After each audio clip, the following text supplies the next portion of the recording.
ಅತಿಥಿಗಳನ್ನು ಗೌರವಪೂರ್ಣವಾಗಿ ನಾವು ಈಗ ಸ್ವಾಗತಿಸ್ತೇವೆ. ಅವರ ಪರಿಚಯವನ್ನು ಅವರ ಮಾತಿನ ಮುಂದೆ ನಾವು ಹೇಳಲಿಕ್ಕಿದ್ದೇವೆ. ಈಗ ನಮ್ಮ ಸಂಸ್ಥೆಯ ಅಧ್ಯಕ್ಷರಿಂದ ವಿಚಾರಗೋಷ್ಠಿ ವಿದ್ವಾಂಸರಿಗೆ ಶಾಲು ಹಾಗೂ ಸ್ಮರಣಿಕೆಯ ಸ್ವಾಗತ ಗೌರವ. Doctor Triveni Aras, doctor Dhananjaya Kumble, doctor Sundari Kenaje ಹಾಗೆ ಡಾಕ್ಟರ್ ಮೈತ್ರಿ ಭಟ್ ಹಾಗೆ ಅವರನ್ನು ಸ್ವಾಗತಿಸಿದಂತೆ ಅರವಿಂದ್ ಶೆಟ್ಟಿ ಉಳಿದೋಟ ಅವರಿಗೆ ಅಭಿನಂದನೆಗಳು. ಈಗಾಗಲೇ ಸಾಮಾನ್ಯವಾಗಿ ಇಂತಹ ವಿಚಾರಗೋಷ್ಠಿಗಳಿಗೆ ನಮ್ಮ ಸರ್ವಾಧ್ಯಕ್ಷರು ಪಾದಕಲ್ಲು ವಿಷ್ಣು ಭಟ್ರಿಗೆ ಗೊತ್ತಿರಬಹುದು, ಒಂದು ಪ್ರಬಂಧ ಮಂಡನೆ ಅಥವಾ ವಿಚಾರಗೋಷ್ಠಿಯ ಮಾತುಗಳಿಗೆ ಒಂದು 15ರಿಂದ 20 ನಿಮಿಷ ಇಟ್ಟೇ ಇಡ್ತಾರೆ. ಆದರೆ ಮೊದಲೇ ಹೇಳಿದ್ದಾರೆ, ಸ್ವಲ್ಪ ವಿಳಂಬವಾದ ಕಾರಣ ನಾವು 15ಕ್ಕೆ ತಂದು ನಿಲ್ಲಿಸ್ತೇವೆ ಅಂತೇಳಿ ಹೇಳಿದ್ದಾರೆ, 15 ನಿಮಿಷಕ್ಕೆ. ಆದರೆ ಈಗ ಮಕ್ಕಳ ನೃತ್ಯದಿಂದ ವಿಳಂಬ ಆದಕ್ಕೆ ಅವರು 10ಕ್ಕೂ ಇರಬಹುದೇನೋ ಗೊತ್ತಿಲ್ಲ. ಅಂತೂ ಇಂತೂ ಅವರದ್ದಾದಂಥ ಮಾತುಗಳನ್ನು ಆಡಲೇಬೇಕು. ಯಾಕಂದರೆ ಅದು ಬಹಳ ಪ್ರಾಮುಖ್ಯವಾದಂಥ ಸಾಹಿತ್ಯಿಕ ಸಮ್ಮೇಳನಗಳಿಗೆ ಅದನ್ನು ಮಕ್ಕಳ ಹೆತ್ತವರು ಹಾಗೂ ನಮ್ಮ ಸಾರ್ವಜನಿಕ ಬಂಧುಗಳು ಈ ಸಾಹಿತ್ಯ ಆಹಾರವನ್ನು ಆಸ್ವಾದಿಸಬೇಕು ಅಂತೇಳಿ ಕೂಡ ವಿನಂತಿ ಮಾಡಿಕೊಳ್ಳುತ್ತಾ ಮೊದಲಿಗೆ ನಾನು ಡಾಕ್ಟರ್ ತ್ರಿವೇಣಿ ಅವರನ್ನು ಈ ಕಾರ್ಯಕ್ರಮಕ್ಕೆ ಬಿಡ್ತಾ ಇದ್ದೇನೆ. ಮಂಗಳೂರು ವಿಶ್ವವಿದ್ಯಾನಿಲಯದ ಸಹ ಪ್ರಾಧ್ಯಾಪಕರು, ಇತಿಹಾಸ ವಿಭಾಗದ ಮುಖ್ಯಸ್ಥರು ಆಗಿರುವಂಥ ಡಾಕ್ಟರ್ ತ್ರಿವೇಣಿ ಅವರು ಕುದ್ಮಲ್ ರಂಗರಾವ್, ಕಾರ್ನಾಡ್ ಸದಾಶಿವರಾವ್ ಅವರನ್ನು ಒಳಗೊಂಡಂತೆ ಅನೇಕ ಮಹನೀಯರ ಬಗೆಗೆ ಆಳವಾಗಿ ಅಧ್ಯಯನವನ್ನು ಮಾಡಿದ್ದಾರೆ. 27 ವರ್ಷಗಳ ಈ ಬೋಧನಾ ಅನುಭವ ಇರುವ ಇವರ ಮಾರ್ಗದರ್ಶನದಲ್ಲಿ ಪ್ರಸ್ತುತ 6 ವಿದ್ಯಾರ್ಥಿಗಳು PhD ಪದವಿಯನ್ನು ಕೈಗೊಳ್ಳುತ್ತಿದ್ದಾರೆ ಅಂತ ಹೇಳಿದರೆ ಬಹಳಷ್ಟು ಇದರ ಬಗ್ಗೆ ಸಾಧನೆ ಮಾಡಿದ್ದಾರೆ ಎಂಬುದಕ್ಕೆ ತುಂಬ ಸಂತೋಷವನ್ನು ಪಡ್ತಾ ಇದ್ದೇವೆ. ಇನ್ನಷ್ಟು ವಿಚಾರಗಳನ್ನು ಅವರ ಬಗೆಗೆ ನಾವು ಆಡಬಹುದು. ರಂಗರಾಯರ ಬಗ್ಗೆ ಈಗ ನಿಮ್ಮ ಮುಂದೆ ತಮ್ಮ ಮಾತುಗಳೊಂದಿಗೆ.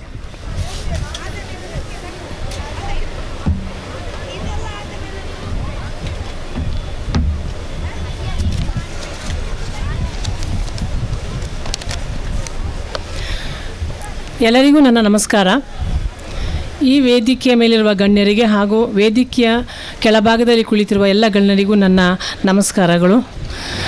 ಇವತ್ತು ಈ ಒಂದು ನಾಡು ನುಡಿ ವೈಭವದ ರತ್ನೋತ್ಸವ ಕಾರ್ಯಕ್ರಮದಲ್ಲಿ ನಮ್ಮ ಕರಾವಳಿ ಕರ್ನಾಟಕದ ಇಂದಿಗೆ 100 ವರ್ಷಗಳ ಹಿಂದೆ ನಮ್ಮ ಈ ಒಂದು ಕರಾವಳಿ ಕರ್ನಾಟಕದ ದೀನ ದಲಿತರ ಮತ್ತು ಅನಾಥ ಮಹಿಳೆಯರ ಉದ್ಧಾರಕ್ಕಾಗಿ ತನ್ನ ಸರ್ವಸ್ವವನ್ನೇ ಮುಡಿಪಾಗಿಟ್ಟ ಒಂದು ರೀತಿಯಲ್ಲಿ ಗಾಂಧೀಜಿಯವರಿಗೆ ಮಾರ್ಗದರ್ಶಕರಾದಂತಹ ನಮ್ಮ ಕುದ್ಮಲ್ ರಂಗರಾವ್ ರವರನ್ನು ನೆನಪಿಸಿಕೊಂಡಿದ್ದಕ್ಕೆ ಮೊಟ್ಟ ಮೊದಲಿಗೆ ಧನ್ಯವಾದಗಳು.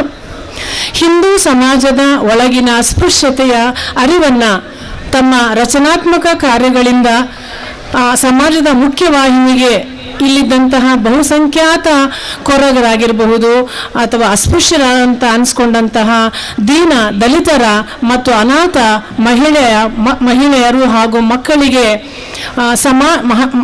ಮಕ್ಕಳನ್ನು ಸಮಾಜದ ಮುಖ್ಯವಾಹಿನಿಗೆ ತರುವಲ್ಲಿ ತಮ್ಮ ಸುಖ ಸಂತೋಷವನ್ನೆಲ್ಲ ತನ್ನ ಸಂಪತ್ತುಗಳನ್ನೆಲ್ಲ ಅರ್ಪಿಸಿದಂತಹ ಮಹಾನ್ ಈ ಒಂದು ದಕ್ಷಿಣ ಕರ್ನಾಟಕದ ಕ್ರಾಂತಿಕಾರಿ ಸಮಾಜ ಸುಧಾರಕರು, ಸಾಮಾಜಿಕ ನ್ಯಾಯಕ್ಕಾಗಿ ತನ್ನ ಬದುಕನ್ನೇ ಮುಡಿಪಟ್ಟಂತಹ ಮಹಾನ್ ವ್ಯಕ್ತಿ ಕುದ್ಮಲ್ ರಂಗರಾಯರು. ಇವರ ಬಗ್ಗೆ ಮಾತನಾಡೋದಕ್ಕೆ ನನಗೆ ನಿಜವಾಗ್ಲೂ ಇವತ್ತು ಹೆಮ್ಮೆ ಆಗ್ತಾ ಇದೆ. ಕುದ್ಮಲ್ ರಂಗರಾಯರವರು ನಮ್ಮ ಅಂದಿನ ಕರಾವಳಿ ಕರ್ನಾಟಕದ ಕಾಸರಗೋಡಿನ ಒಂದು ಸಣ್ಣ ಗ್ರಾಮ ಕುದ್ಮಲ್ ಎಂಬಲ್ಲಿ ಜನಿಸಿದರು. 1859ರಲ್ಲಿ ಜೂನ್ 19ರಂದು ತಮ್ಮ 16ನೇ ವಯಸ್ಸಿನಲ್ಲೇ ತಂದೆಯನ್ನು ಕಳೆದುಕೊಂಡು ಮಂಗಳೂರಿನ ಕಡೆ ತಮ್ಮ ಒಂದು ವೃತ್ತಿಯನ್ನು ಹುಡುಕಿಕೊಂಡು ಮಂಗಳೂರಿಗೆ ಆಗಮಿಸ್ತಾರೆ. ಇಲ್ಲಿ ಬಂದು ಅವರು ಶಿಕ್ಷಕ ವೃತ್ತಿಯನ್ನು ಪ್ರಾರಂಭ ಮಾಡ್ತಾರೆ. ಕೇವಲ 8 ರೂಪಾಯಿ ಅವರ ತಿಂಗಳಿಗೆ ಸಂಬಳವಾಗಿತ್ತು ಆ ಕಾಲಘಟ್ಟದಲ್ಲಿ. ಆಗ ಸಮಾಜದಲ್ಲಿದ್ದಂತಹ ಎಲ್ಲ ರೀತಿಯ ಜನರನ್ನ ಆ ಶಿಕ್ಷಕರಾಗಿ ಸೇವೆಯನ್ನು ಪ್ರಾರಂಭ ಮಾಡಿದ ದಿನಗಳಲ್ಲಿ ಎಲ್ಲ ರೀತಿಯ ಜನರನ್ನ, ಸಮಾಜದ ಮೇಲು ಕೀಳು ಜಾತಿ ವ್ಯವಸ್ಥೆಯನ್ನ ಅರ್ಥ ಮಾಡಿಕೊಂಡಂತಹ ಇವರು ದಲಿತರ ಸೇವೆಯೇ ದೇವರ ಸೇವೆ ಅಂತ ಹೇಳಿಕೊಂಡು ದಕ್ಷಿಣ ಕನ್ನಡದ ಜಿಲ್ಲೆಯಾದ್ಯಂತ ಅಸ್ಪೃಶ್ಯರು ಅಂತ ಅನಿಸಿಕೊಂಡಂತಹ ಮುಂಡಾಳ, ಮುಗೇರ, ಬಾಕುಡ, ಬತ್ತಡ, ಬನ್ಸ, ತೋಲಿ, ಕೊರಗ, ಬೈರ, ಸಮಗಾರ ಮತ್ತು ಕೂಸ ಎಂಬ ಅನೇಕ ಸಮುದಾಯಗಳ ಜನರಿಗೆ ಆಗಿನ ಕಾಲಘಟ್ಟದಲ್ಲಿ ಜಮೀನಾಗಲಿ ಅಥವಾ ಹುದ್ದೆಯಾಗಲಿ ಕುಲ ಕಸುಬುಗಳಾಗಲಿ ಇರಲಿಲ್ಲ. ಅವರೆಲ್ಲರೂ ಸಮಾಜದ ಹೊರಗೆ ಇದ್ದಂತಹ ಜನರಾಗಿದ್ದರು. ಅವರು ಮೇಲ್ವರ್ಗದವರ ಎಂಜಿಲನ್ನು ತಿಂದುಕೊಂಡು ಅವರ ಕಾರ್ಮಿಕರಾಗಿ ಅವರ ಗುಲಾಮರಾಗಿ ಅರಣ್ಯದಂಚಿನ ಅಲ್ಲಿ ಗುಡಿಸಲುಗಳನ್ನ ಕಟ್ಟಿಕೊಂಡು ವಾಸ ಮಾಡಿದಂತಹ ಜನ. ಇವರನ್ನ ಸಮಾಜದ ಮುಖ್ಯವಾಹಿನಿಗೆ ತರುವಲ್ಲಿ ನಮ್ಮ ಕುದ್ಮಲ್ ರಂಗರಾರವರು ತಮ್ಮ ಸುಖ ಸಂಪತ್ತುಗಳನ್ನೆಲ್ಲ ಸಮರ್ಪಿಸಿದವರು. ಇವರನ್ನ ದಲಿತರ ಸೇವೆಯೇ ದೇವರ ಸೇವೆ ಎಂದು ಬದುಕಿದವರು. ಅಮಾನುಷ ಆಚರಣೆಗಳಿಗೆ ಬಲಿಯಾಗುತ್ತಾ ಇದ್ದಂತಹ ಮಹಿಳೆಯರ ಉದ್ಧಾರವನ್ನು ಬಹುಮುಖ್ಯವಾಗಿ ವಿಧವಾ ವಿವಾಹ, ವಿಧವಾ ಶಿಕ್ಷಣ ಮತ್ತು ಅನಾಥ ಮಕ್ಕಳಿಗೆ ಸೇವಾಶ್ರಮ, ಅದರಲ್ಲೂ ಮಂಗಳೂರಿನಲ್ಲಿ ಈ ಒಂದು ಅನಾಥ ಹೆಣ್ಣು ಮಕ್ಕಳಿಗಾಗಿ ಸ್ವಾಮಿ ಈಶ್ವರಾನಂದ ಮಹಿಳಾ ಸೇವಾಶ್ರಮ ಅನ್ನುವಂತಹ ಸೇವಾಶ್ರಮಗಳನ್ನು ಸ್ಥಾಪನೆ ಮಾಡುವುದರ ಮೂಲಕ ಈ ಜನರನ್ನ ಮೇಲೆತ್ತುವ ಕಾರ್ಯಕ್ರಮಕ್ಕೆ ಬಹಳವಾಗಿ ಬೇಕಾಗಿದ್ದಂತಹ ಶಿಕ್ಷಣವನ್ನು ಕೊಡೋದಕ್ಕೆ ಅವರು ತಮ್ಮ ಒಂದು ನಿರ್ಧಾರವನ್ನು ತಗೋತಾರೆ. ಅದಕ್ಕಾಗಿ ಅವರು ಮೊಟ್ಟ ಮೊದಲ ಬಾರಿಗೆ ಅಸ್ಪೃಶ್ಯರಿಗಾಗಿ ಶಿಕ್ಷಣವನ್ನು ಕೊಡುವ ಸಲುವಾಗಿ ಅವರು ಈ ಒಂದು ಮೊಟ್ಟ ಮೊದಲನೇ ಬಾರಿಗೆ ನಗರದ ಊರ್ವ ಚಿಲಿಂಬಿಯಲ್ಲಿ ಒಂದು ಶಾಲೆಯನ್ನು ಪ್ರಾರಂಭ ಮಾಡ್ತಾರೆ.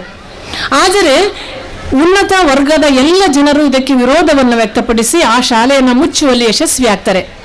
ಆದರೆ ಹಠ ಬಿಡದ ತ್ರಿವಿಕ್ರಮನಂತೆ ಕುದ್ಮಲ್ ರಂಗರಾಯರು ಈ ಶಾಲೆಯನ್ನ ಮಂಗಳೂರಿನ ಮಧ್ಯಭಾಗದಲ್ಲಿದ್ದಂತಹ ಕಂಕನಾಡಿ ಮತ್ತು ಬೋಳೂರುಗಳಲ್ಲಿ 2 ಶಾಲೆಗಳನ್ನು ಪ್ರತ್ಯೇಕವಾಗಿ ಸ್ಥಾಪನೆ ಮಾಡುವುದರ ಮೂಲಕ ತನ್ನ ಶಾಲೆಗಳಲ್ಲಿ ಅಸ್ಪೃಶ್ಯರನ್ನ ಮಾತ್ರ ಶಾಲೆಗೆ ಸೇರಿಸಿಕೊಂಡು ಶಾಲೆಯನ್ನು ಪ್ರಾರಂಭ ಮಾಡ್ತಾರೆ. ಆಗ ಅಲ್ಲಿ ಟೀಚರ್ ಆಗಿ ಕೆಲಸ ಮಾಡೋದಕ್ಕೆ ಎಲ್ಲ ಉನ್ನತ ವರ್ಗದವರು ನಿರಾಕರಣೆ ಮಾಡ್ತಾರೆ. ಆ ಸಂದರ್ಭದಲ್ಲಿ ಅವರು ಕ್ರೈಸ್ತ ಅಧ್ಯಾಪಕರನ್ನು ನೇಮಕ ಮಾಡಿಕೊಂಡು ಶಾಲೆಯನ್ನು ಪ್ರಾರಂಭ ಮಾಡ್ತಾರೆ. ಹೀಗೆ ಈ ಶಾಲೆಗಳನ್ನು ಪ್ರಾರಂಭ ಮಾಡಿದ ನಂತರ ಇಡೀ ಮಂಗಳೂರು, ಕರಾವಳಿ ಕರ್ನಾಟಕದ ಮಂಗಳೂರು ಮತ್ತು ಉಡುಪಿಯ ಎಲ್ಲ ಕಡೆ ಇಂತಹ ಶಾಲೆಗಳನ್ನ ಸ್ಥಾಪನೆ ಮಾಡಬೇಕು ಅನ್ನುವಂತಹ ಒಂದು ಮನಸ್ಥಿತಿಯನ್ನು ಇಟ್ಕೊಂಡು ತಮ್ಮ ಸ್ನೇಹ ಬಳಗವನ್ನು ತನ್ನದೇ ಮನಸ್ಸಿನ ಇದ್ದಂತಹ ಈ ಸಮಾನ ಮನಸ್ಕರನ್ನ ಒಂದುಗೂಡಿಸಿ ಅವರು ಈ ಒಂದು ಶಿಕ್ಷಣ ಸಂಸ್ಥೆಯನ್ನು ಈ 1897ರಲ್ಲಿ DCM ಸಂಘದ ಸ್ಥಾಪನೆ ದ ಡಿಪ್ರೆಸ್ಡ್ ಕ್ಲಾಸಸ್ ಮಿಷನ್ ಅನ್ನುವಂತಹ ಒಂದು ಶಿಕ್ಷಣ ಸಂಸ್ಥೆಯನ್ನು ಕೊಡಿಯಲ್ ಬೈಲ್ನಲ್ಲಿ ಮಂಗಳೂರಿನಲ್ಲಿ ಅವರು ಸ್ಥಾಪನೆ ಮಾಡ್ತಾರೆ. ಅದರ ಅಧ್ಯಕ್ಷತೆಯನ್ನು ತಾವೇ ವಹಿಸ್ಕೊಳ್ತಾರೆ. ಹಾಗೆ ಇದರ ಕಾರ್ಯದರ್ಶಿಯನ್ನಾಗಿ ಉಳ್ಳಾಳ ರಘುನಾಥಯ್ಯರವರನ್ನು ಸೇರಿಸ್ಕೊಂಡು ಸಮಾನ ಮನಸ್ಕರ ಒಂದು ದಾನ ಧರ್ಮವನ್ನು ಅನುಸರಿಸಿಕೊಂಡು ಹಣವನ್ನು ಇಟ್ಕೊಂಡು ಸಂಪತ್ತುಗಳನ್ನ ಇಟ್ಕೊಂಡು ಕೇವಲ ಮಂಗಳೂರಷ್ಟೇ ಅಲ್ಲ, ಹಲವಾರು ಕಡೆ ಮಲ್ಪೆ, ಬ್ರಹ್ಮಾವರ, ಚಟ್ಪಾಡಿ, ತೋನ್ಸೆ ಮತ್ತು ಪುತ್ತೂರು, ಕುಂದಾಪುರ ಹೀಗೆ ಹಲವು ಕಡೆಗಳಲ್ಲಿ ಅಸ್ಪೃಶ್ಯರಿಗಾಗಿ ಶಾಲೆಗಳನ್ನು ತೆರೆದು ಆ ಶಾಲೆಗಳಲ್ಲಿ ಬೆಳಿಗ್ಗೆಯಿಂದ ಮಧ್ಯಾಹ್ನದವರೆಗೆ ಅವರು ಈ ಒಂದು ಶಿಕ್ಷಣವನ್ನು, ವಿದ್ಯಾಭ್ಯಾಸದ ತರಗತಿಗಳನ್ನು ನಡೆಸುವುದರ ಮೂಲಕ ನಂತರ ಮಧ್ಯಾಹ್ನದ ನಂತರ ಆ ಮಕ್ಕಳಿಗೆ ಕೈಗಾರಿಕಾ ತರಬೇತಿಯನ್ನು ಕೊಡುವುದರ ಮೂಲಕ, ಅಂದರೆ ಅವರನ್ನು ಸ್ವಾವಲಂಬಿಗಳನ್ನಾಗಿ ಮಾಡುವ ಸಲುವಾಗಿ ಅವರಿಗೆ ಕೈಗಾರಿಕಾ ಶಿಕ್ಷಣವನ್ನು, ಮರದ ಕೆಲಸವನ್ನು, ಗಾರೆ ಕೆಲಸವನ್ನು, ಕಬ್ಬಿಣದ ಕೆಲಸವನ್ನು, ನೇಕಾರಿಕೆಯನ್ನು ಮುಂತಾದ ತರಬೇತಿಯನ್ನು ನೀಡಲು ಅವರು ಕ್ರಮವನ್ನು ಕೈಗೊಳ್ತಾರೆ. ಹೀಗೆ ಈ ಸಮಯದಲ್ಲಿ ಅವರಿಗೆ ಶಾಲೆಗಳಲ್ಲಿ ಮಧ್ಯಾಹ್ನದ ಬಿಸಿಯೂಟವನ್ನು ಅವರು ಪರಿಚಯ ಮಾಡ್ತಾರೆ. ಬಿಸಿಯೂಟವನ್ನು ನೀಡುವುದರ ಮೂಲಕ ಮಕ್ಕಳನ್ನು ಶಾಲೆಗೆ ಆಕರ್ಷಣೆ ಮಾಡ್ತಾರೆ.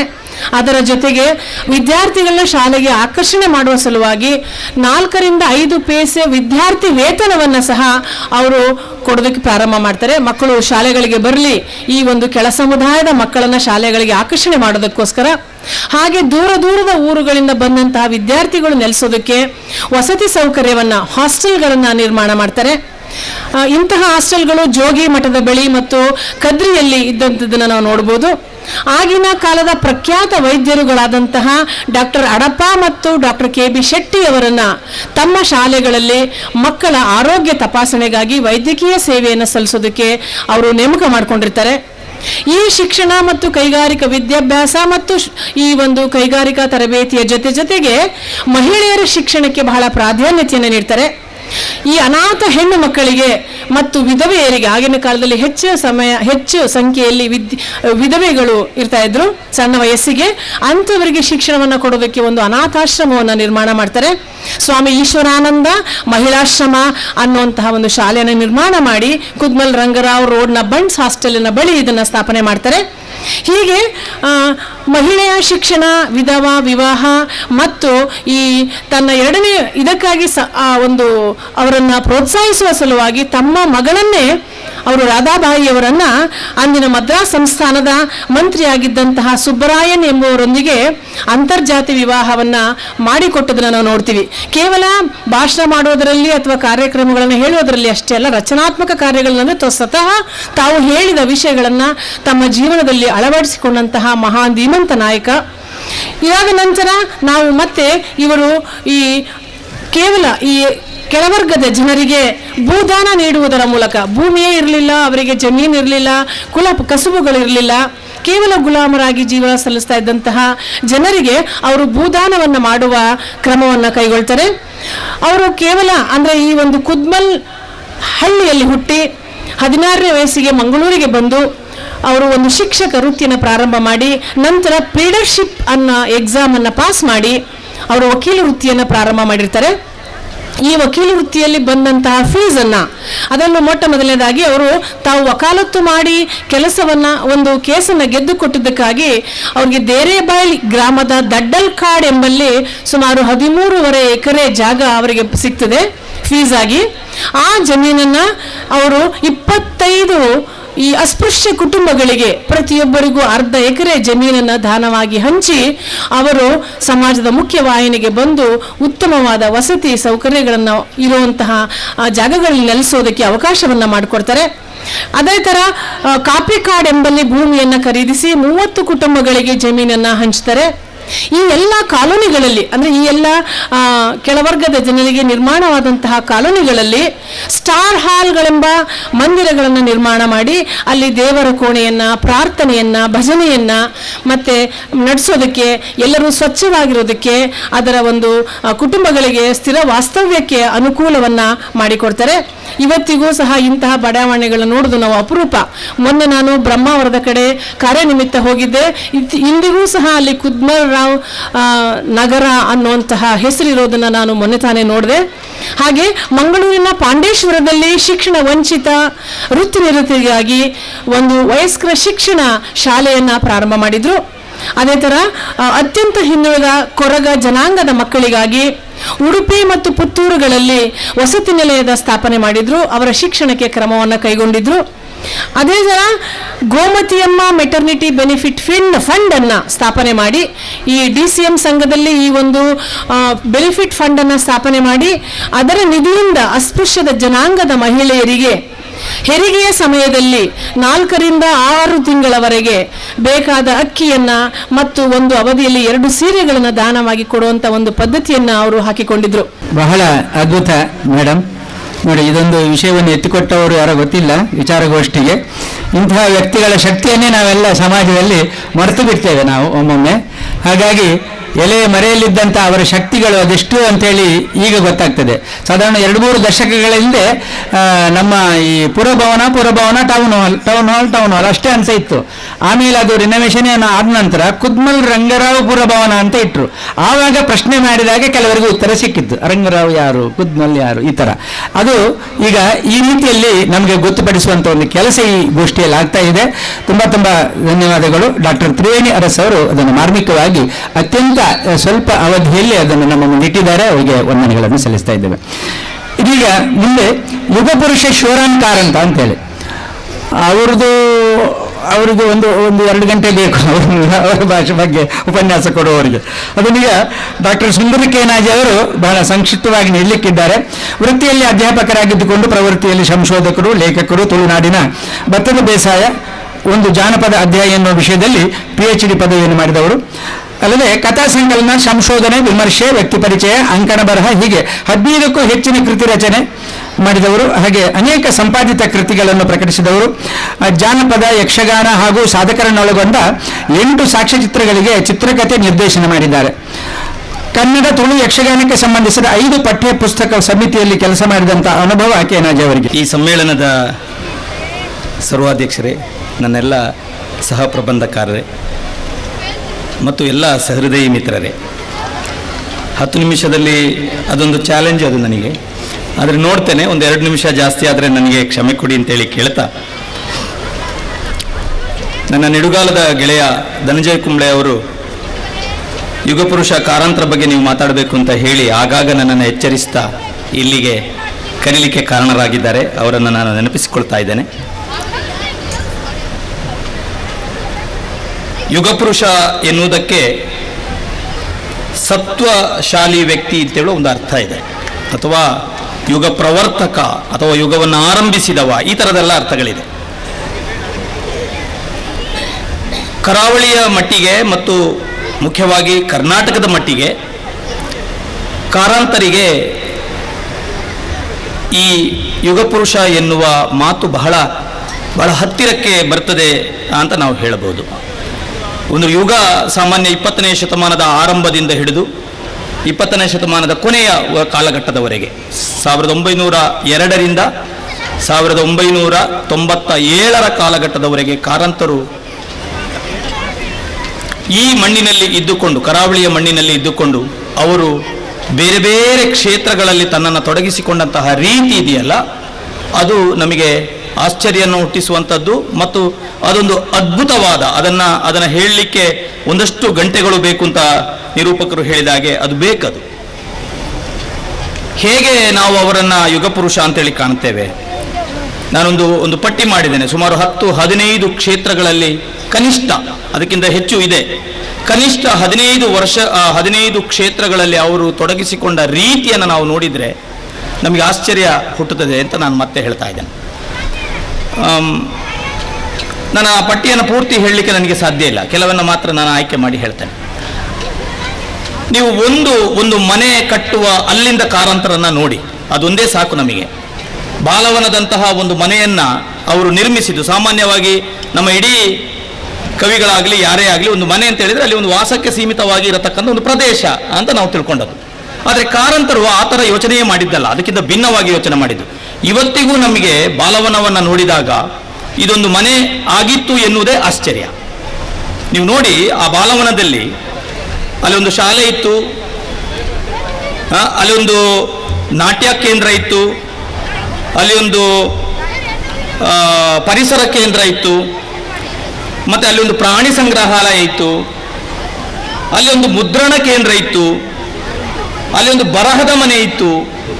ಬರೀ 5 ಎಕರೆ ಜಾಗದಲ್ಲಿ ನಿಮಗೆ ಆಶ್ಚರ್ಯ ಅಂತ ಹೇಳಿದರೆ, ನಾನು ಬಾಲವನದಲ್ಲಿದ್ದಾಗ ಒಂದಷ್ಟು ಈ ಸಸ್ಯಶಾಸ್ತ್ರದ ಕೆಲವು ವಿಜ್ಞಾನಿಗಳನ್ನು ಕರೆದಿದ್ದೆ. ಅವರು ಹೇಳಿದರು, ಇಡೀ ಪಶ್ಚಿಮ ಘಟ್ಟದಲ್ಲಿ ಇಲ್ಲದೇ ಇರತಕ್ಕಂತಹ ಅನೇಕ ಗಿಡಗಳನ್ನು ನಾವು ಬಾಲವನದ ಒಳಗೆ ಗುರುತಿಸ್ತೇವೆ ಅಂತ. ಈ ಥರದ ಒಂದು ವ್ಯಕ್ತಿತ್ವ ಕಾರಂತರದ್ದು. ಹಾಗಾಗಿ ಬರೀ ನಾವು ಒಂದು ಮನೆಯನ್ನು ಇಟ್ಟುಕೊಂಡು ಕಾರಂತರನ್ನು ನೋಡಿದ್ರೂ ಕೂಡ ಅದೊಂದು ಸತ್ವಶಾಲಿಯಾದಂತಹ ಒಂದು ವ್ಯಕ್ತಿತ್ವವಾಗಿ ನಮ್ಮ ಮುಂದೆ ಕಾಣ್ತದೆ. ಕಾರಂತರ ಬರಹಗಳನ್ನು ನೀವು ಗಮನಿಸಿ, ಕಾರಂತರು ಟಚ್ ಮಾಡದ ಕ್ಷೇತ್ರ ಇಲ್ಲ. ಇಡೀ ಕರ್ನಾಟಕದಲ್ಲಿ ನಮ್ಮ ಸಾಹಿತ್ಯ ಪರಂಪರೆಯಲ್ಲಿ ನಾವು ಗಮನಿಸಿದರೆ ಇಷ್ಟು ವಿಸ್ತೃತವಾಗಿ ತನ್ನನ್ನು ತೊಡಗಿಸಿಕೊಂಡಂತಹ ಇನ್ನೊಬ್ಬ ಲೇಖಕನನ್ನು ನಮಗೆ ಕಾಣಲಿಕ್ಕೆ ಸಾಧ್ಯ ಇಲ್ಲ. ಅದು ಕಥನ ಸಾಹಿತ್ಯ ಇರ್ಬೋದು, ನಾಟಕ ಇರ್ಬೋದು, ಪ್ರವಾಸ ಕಥನ ಇರ್ಬೋದು, ಲಲಿತ ಪ್ರಬಂಧ ಇರ್ಬೋದು, ವಿಮರ್ಶೆ ಇರ್ಬೋದು, ವಿಡಂಬನೆ ಇರ್ಬೋದು, ಆತ್ಮಕಥೆ ಇರ್ಬೋದು, ಹೀಗೆ ಎಲ್ಲ ಕ್ಷೇತ್ರಗಳಲ್ಲಿ ತನ್ನನ್ನು ತೊಡಗಿಸಿಕೊಂಡವರು ಕಾರಂತರು. ಸುಮಾರು 47-50 ಕಾದಂಬರಿಗಳನ್ನು ಬರೆದವರು, ಸುಮಾರು 100ಕ್ಕಿಂತಲೂ ಹೆಚ್ಚು ಮಕ್ಕಳ ನಾಟಕ ಮತ್ತು ನಾಟಕಗಳನ್ನು ರಚನೆ ಮಾಡಿದವರು. ಪ್ರಬಂಧ ಬರಹಗಳು ಮತ್ತು ಅವರ ಪ್ರವಾಸ ಕಥನಗಳು ಇದು ಬಹಳ ದೊಡ್ಡ ವಿಸ್ತೃತವಾದದ್ದು. ಇಡೀ ನವೋದಯ ಕಾಲಘಟ್ಟದಲ್ಲಿ ಕಾರಂತರಷ್ಟು ಬರೆದಂತಹ ಇನ್ನೊಬ್ಬ ವ್ಯಕ್ತಿಯನ್ನು ನಮಗೆ ಕಾಣಲಿಕ್ಕೆ ಸಾಧ್ಯ ಇಲ್ಲ. ಹಾಗಾಗಿ ಕಾರಂತರು ಕರಾವಳಿಯಲ್ಲಿ ಅತ್ಯಂತ ಸತ್ವಶಾಲಿಯಾದಂತಹ ಒಬ್ಬ ಬರಹಗಾರರಾಗಿ ನಮ್ಮ ಮುಂದೆ ಕಾಣಲಿಕ್ಕೆ ಸಿಗ್ತಾರೆ. ಕನ್ನಡ ಭಾಷೆಯನ್ನು ಬೆಳೆಸುವುದರಲ್ಲಿಯೂ ಕಾರಂತರಷ್ಟು ಸ್ಪಷ್ಟವಾಗಿ ಕೆಲಸ ಮಾಡಿದವರು ಕರಾವಳಿಯಲ್ಲಿ ಇನ್ನೊಬ್ಬರಿಲ್ಲ. ಅವರು ಇಂಗ್ಲಿಷ್ ಮತ್ತು ಕನ್ನಡ, ಅವರಿಗೆ ಬೇರೆ ಭಾಷೆಗಳು ಗೊತ್ತಿತ್ತು, ಆದರೆ ಅತ್ಯಂತ ನಿಖರವಾಗಿ ಕನ್ನಡವನ್ನು, ನನಗೆ ಬೇರೆ ಭಾಷೆ ಗೊತ್ತಿದೆ ಆದರೆ ನಾನು 2 ಭಾಷೆಯನ್ನು ಬಳಸುವುದು ಅಂತ ಕಾರಂತರು ಅಲ್ಲಲ್ಲಿ ಹೇಳ್ತಾ ಇದ್ರು. ಅದು ಕನ್ನಡ, ಇನ್ನೊಂದು ಇಂಗ್ಲಿಷಿನಿಂದ ಕನ್ನಡಕ್ಕೆ ತರುವುದಕ್ಕಾಗಿ ಇಂಗ್ಲಿಷನ್ನು ಬಳಸಿದ್ರು. ಕನ್ನಡವನ್ನು ಬೆಳೆಸುವುದಕ್ಕಾಗಿ ಮತ್ತು ಕನ್ನಡದಲ್ಲಿ ಸಂವಹನ ಮಾಡುವುದಕ್ಕಾಗಿ ಅದನ್ನು ಬಳಸಿದ್ರು. ಹಾಗಾಗಿ ಕಾರಂತರ ಸತ್ವಶಾಲಿತ್ವ ನಮಗೆ ಅಲ್ಲಿ ಗೊತ್ತಾಗ್ತದೆ.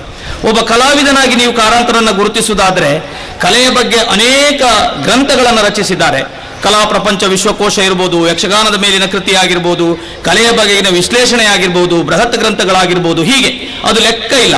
ಅದರ ಜೊತೆಗೆ ಚಿತ್ರಕಲಾವಿದನಾಗಿ, ನೃತ್ಯಗಾರನಾಗಿ, ಶಿಲ್ಪ ಕಲಾವಿದನಾಗಿ, ರಂಗಭೂಮಿಯ ಕಲಾವಿದನಾಗಿ, ಸಿನಿಮಾ ಕಲಾವಿದನಾಗಿ ಸಂಗೀತಜ್ಞನಾಗಿ, ಹೀಗೆ ಎಲ್ಲ ವ್ಯಾಪ್ತಿಯಲ್ಲಿಯೂ ನಾವು ಕಾರಂತರನ್ನು ಗುರುತಿಸಲಿಕ್ಕೆ ಸಾಧ್ಯ ಆಗ್ತದೆ. ಹಿಂದೂಸ್ತಾನಿ ಸಂಗೀತದ ಬಗ್ಗೆಯೂ ಕಾರಂತರಿಗೆ ಒಲವಿತ್ತು. ಬ್ಯಾಲೆಯಂತಹ ಒಂದು ಹೊಸ ಪ್ರಯೋಗವನ್ನೇ ಮಾಡಿದ್ದನ್ನು ನಾವು ಗಮನಿಸ್ತೇವೆ. ರಷ್ಯಾ ಎಲ್ಲಿ, ಭಾರತ ಎಲ್ಲಿ?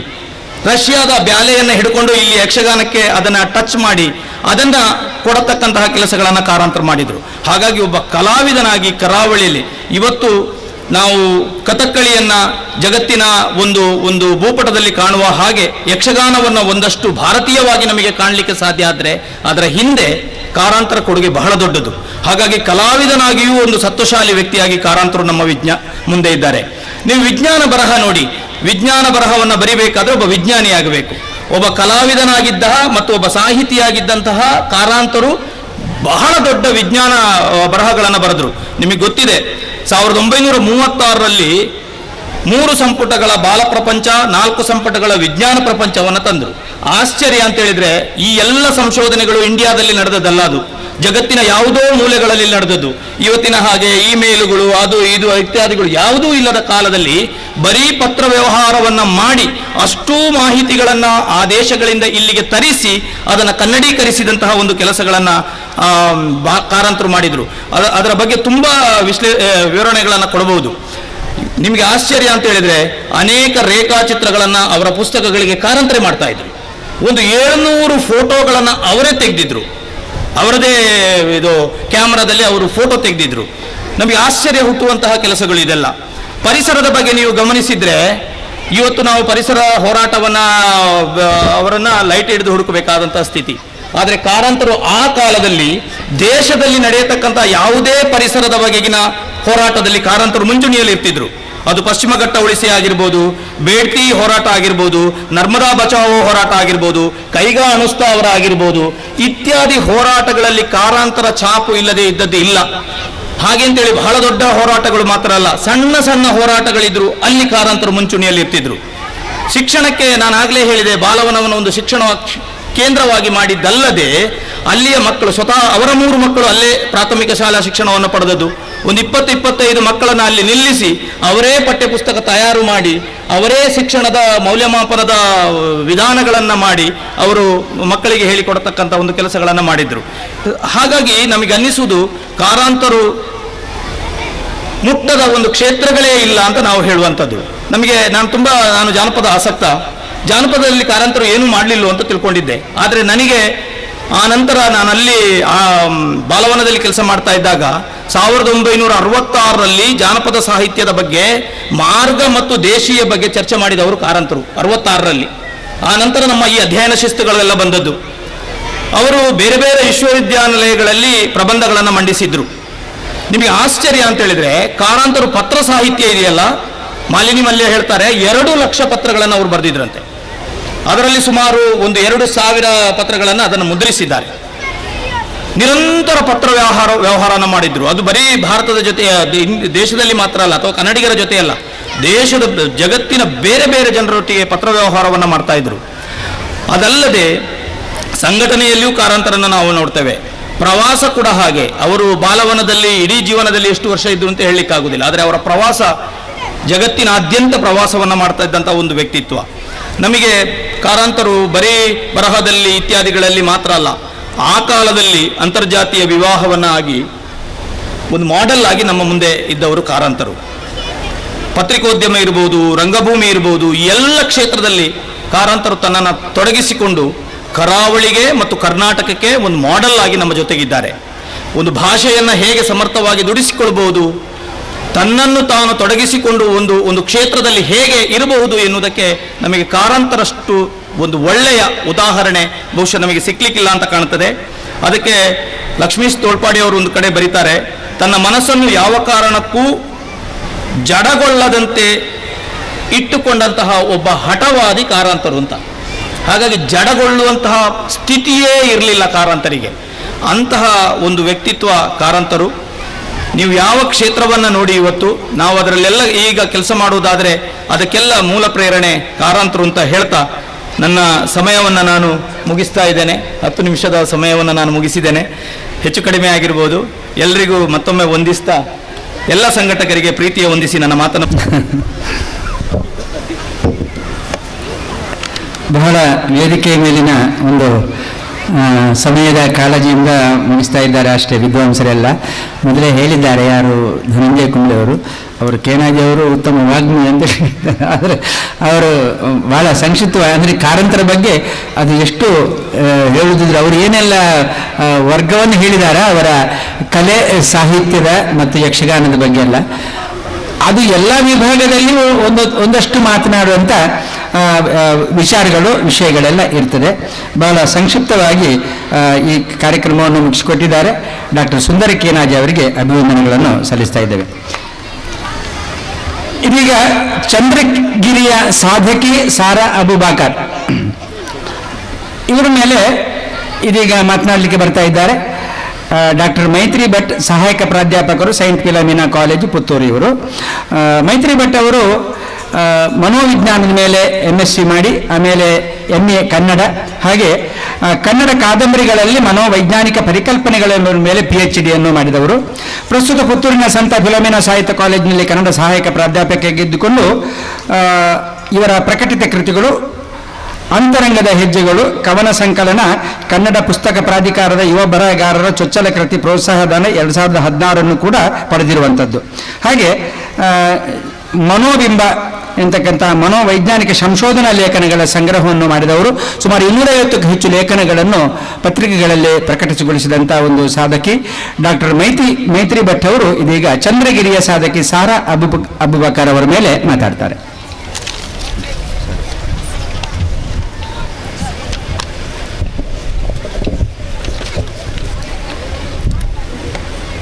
ಈ ರತ್ನೋತ್ಸವದ ಸಮ್ಮೇಳನಾಧ್ಯಕ್ಷರೇ, ವೇದಿಕೆಯಲ್ಲಿರುವಂತಹ ಗಣ್ಯರೇ ಹಾಗೂ ಎಲ್ಲ ಆತ್ಮೀಯ ಕನ್ನಡದ ಮನಸ್ಸುಗಳೇ, ಎಲ್ಲರಿಗೂ ನಮನಗಳನ್ನು ಸಲ್ಲಿಸುತ್ತಾ, ಚಂದ್ರಗಿರಿ ತೀರದ ಸಾಧಕಿ ಸಾರಾ ಅಬುಬಕರನ್ನ ಪರಿಚಯಿಸುವ ಮುನ್ನ ಪುಟಾಣಿಗಳು ಹೆಚ್ಚಿರುವ ಕಾರಣ ಅವರನ್ನೇ ಉದ್ದೇಶವಾಗಿಟ್ಟುಕೊಂಡು ಒಂದು ಪುಟ್ಟ ಕಥೆಯಿಂದ ಆರಂಭಿಸ್ತೇನೆ. ಡಾಕ್ಟರ್ ಗಿರಿಜಾ ಶಾಸ್ತ್ರಿ ಅವರು ಸಾರಾ ಅಬುಬಕರ್ ಅವರನ್ನ ಪರಿಚಯಿಸುವಂತಹ ಸಂದರ್ಭದಲ್ಲಿ ಒಂದು ಕಥೆಯನ್ನ ನೆನಪಿಸಿಕೊಳ್ಳುತ್ತಾರೆ. ಆ ಸಂದರ್ಭದಲ್ಲಿ ಅವರ ಆ ಬದುಕಿನ ಸ್ಥಿತಿಗತಿಗಳು ಅಥವಾ ಆ ಸಮುದಾಯ ಹೇಗಿತ್ತು ಎನ್ನುವುದನ್ನ ಕಥೆಯ ಮೂಲಕ ಅರಿತುಕೊಳ್ಳುವಂಥದ್ದು ಸುಲಭ ಎನ್ನುವುದಾಗಿ ಅವರು ಹೇಳ್ತಾರೆ. ನರಿ ಮತ್ತು ಕೊಕ್ಕರೆಯ ಕತೆ. ನರಿ ಕೊಕ್ಕರೆಯನ್ನ ಆತಿಥ್ಯಕ್ಕೆ ಆಹ್ವಾನಿಸಿದ ನಂತರದಲ್ಲಿ ಅದು ಪಾಯಸವನ್ನ ಬಟ್ಟಲಲ್ಲಿ ಇಟ್ಟು ಕೊಕ್ಕರೆಗೆ ಕುಡಿಲಿಕ್ಕೆ ಹೇಳ್ತದೆ. ಕೊಕ್ಕರೆಗೆ ಗೊತ್ತಿದೆ ಬಟ್ಟಲಿನಿಂದ ಕುಡಿಯುವುದು, ಅದಕ್ಕೆ ಅದರ ದೇಹವನ್ನ ಬಗ್ಗಿಸಿಕೊಂಡು ಕುಡಿಯುವುದು ಕಷ್ಟ ಆಗ್ತದೆ. ಅನಿವಾರ್ಯವಾಗಿ ಕೊಕ್ಕರೆ ಸೋತು ಹಿಂದಿರುಗ್ತದೆ. ಇದನ್ನು ಸವಾಲಾಗಿ ಸ್ವೀಕರಿಸಿದಂತಹ ಕೊಕ್ಕರೆ ನರಿಯನ್ನು ಆತಿಥ್ಯಕ್ಕೆ ಕರೀತದೆ. ನರಿ ಬಂದಾಗ ಕೊಕ್ಕರೆ ಹೂಜಿಯಲ್ಲಿ ಪಾಯಸವನ್ನ ಮಾಡಿಕೊಟ್ಟು ಅದನ್ನ ಕುಡಿಯುವುದಕ್ಕೆ ಹೇಳ್ತದೆ. ಆಗ ನರಿಯೂ ಕೂಡ ಸೋತು ಹಿಂದಿರುಗ್ತದೆ. ಈ ಕಥೆಯನ್ನ ಆಧಾರವಾಗಿಟ್ಟುಕೊಂಡು ಆ ಸಂದರ್ಭದಲ್ಲಿ ಮುಸ್ಲಿಂ ಸಮುದಾಯದಲ್ಲಿದ್ದಂತಹ ಸ್ಥಿತಿಗತಿ ಏನು ಅನ್ನುವುದನ್ನ ಹೇಳ್ತಾರೆ.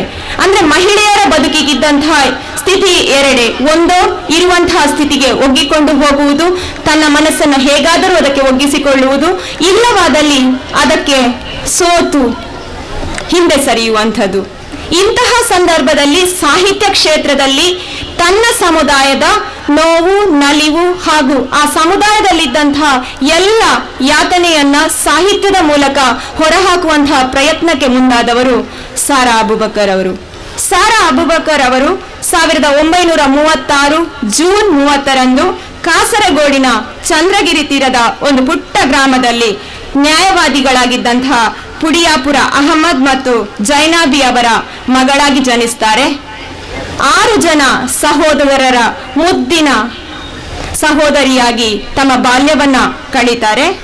ಪ್ರಾಥಮಿಕ ವಿದ್ಯಾಭ್ಯಾಸವನ್ನ ತಮ್ಮ ಹುಟ್ಟೂರಿನಲ್ಲಿ ಮುಗಿಸಿದ ನಂತರದಲ್ಲಿ ಪ್ರೌಢ ಶಿಕ್ಷಣವನ್ನ ಕಾಸರಗೋಡಿನಲ್ಲಿ ಪಡಿತಾರೆ. ಮದುವೆಯ ನಂತರ ಇಂಜಿನಿಯರ್ ಆಗಿದ್ದಂತಹ ಗಂಡ ಅಬುಬಕರ್ ಜೊತೆಗೆ ಮಂಗಳೂರಿಗೆ ಬರ್ತಾರೆ. ಬಾಲ್ಯದಲ್ಲಿ ಅವರ ಮನೆಯಲ್ಲಿದ್ದಂತಹ ಸ್ಥಿತಿ, ಅವರಿಗೆ ಮನೆಯಲ್ಲಿದ್ದಂತಹ ಗ್ರಂಥಾಲಯ, ತಂದೆ ನೀಡಿದಂತಹ ಪ್ರೋತ್ಸಾಹ ಎಲ್ಲವೂ ಕೂಡ ಸಾಹಿತ್ಯ ಲೋಕಕ್ಕೆ ತೆರೆದುಕೊಳ್ಳುವುದಕ್ಕೆ ಒಂದು ಮೆಟ್ಟಿಲಾಗಿ ನಿಲ್ತದೆ. ಆ ನಂತರದಲ್ಲಿ ಅವರು ಸಾಹಿತ್ಯವನ್ನ ಬರೆಯುವುದಕ್ಕೆ ಆರಂಭಿಸಿದ್ದು ಅವರ 40ನೇ ವಯಸ್ಸಿನ ನಂತರದಲ್ಲಿ.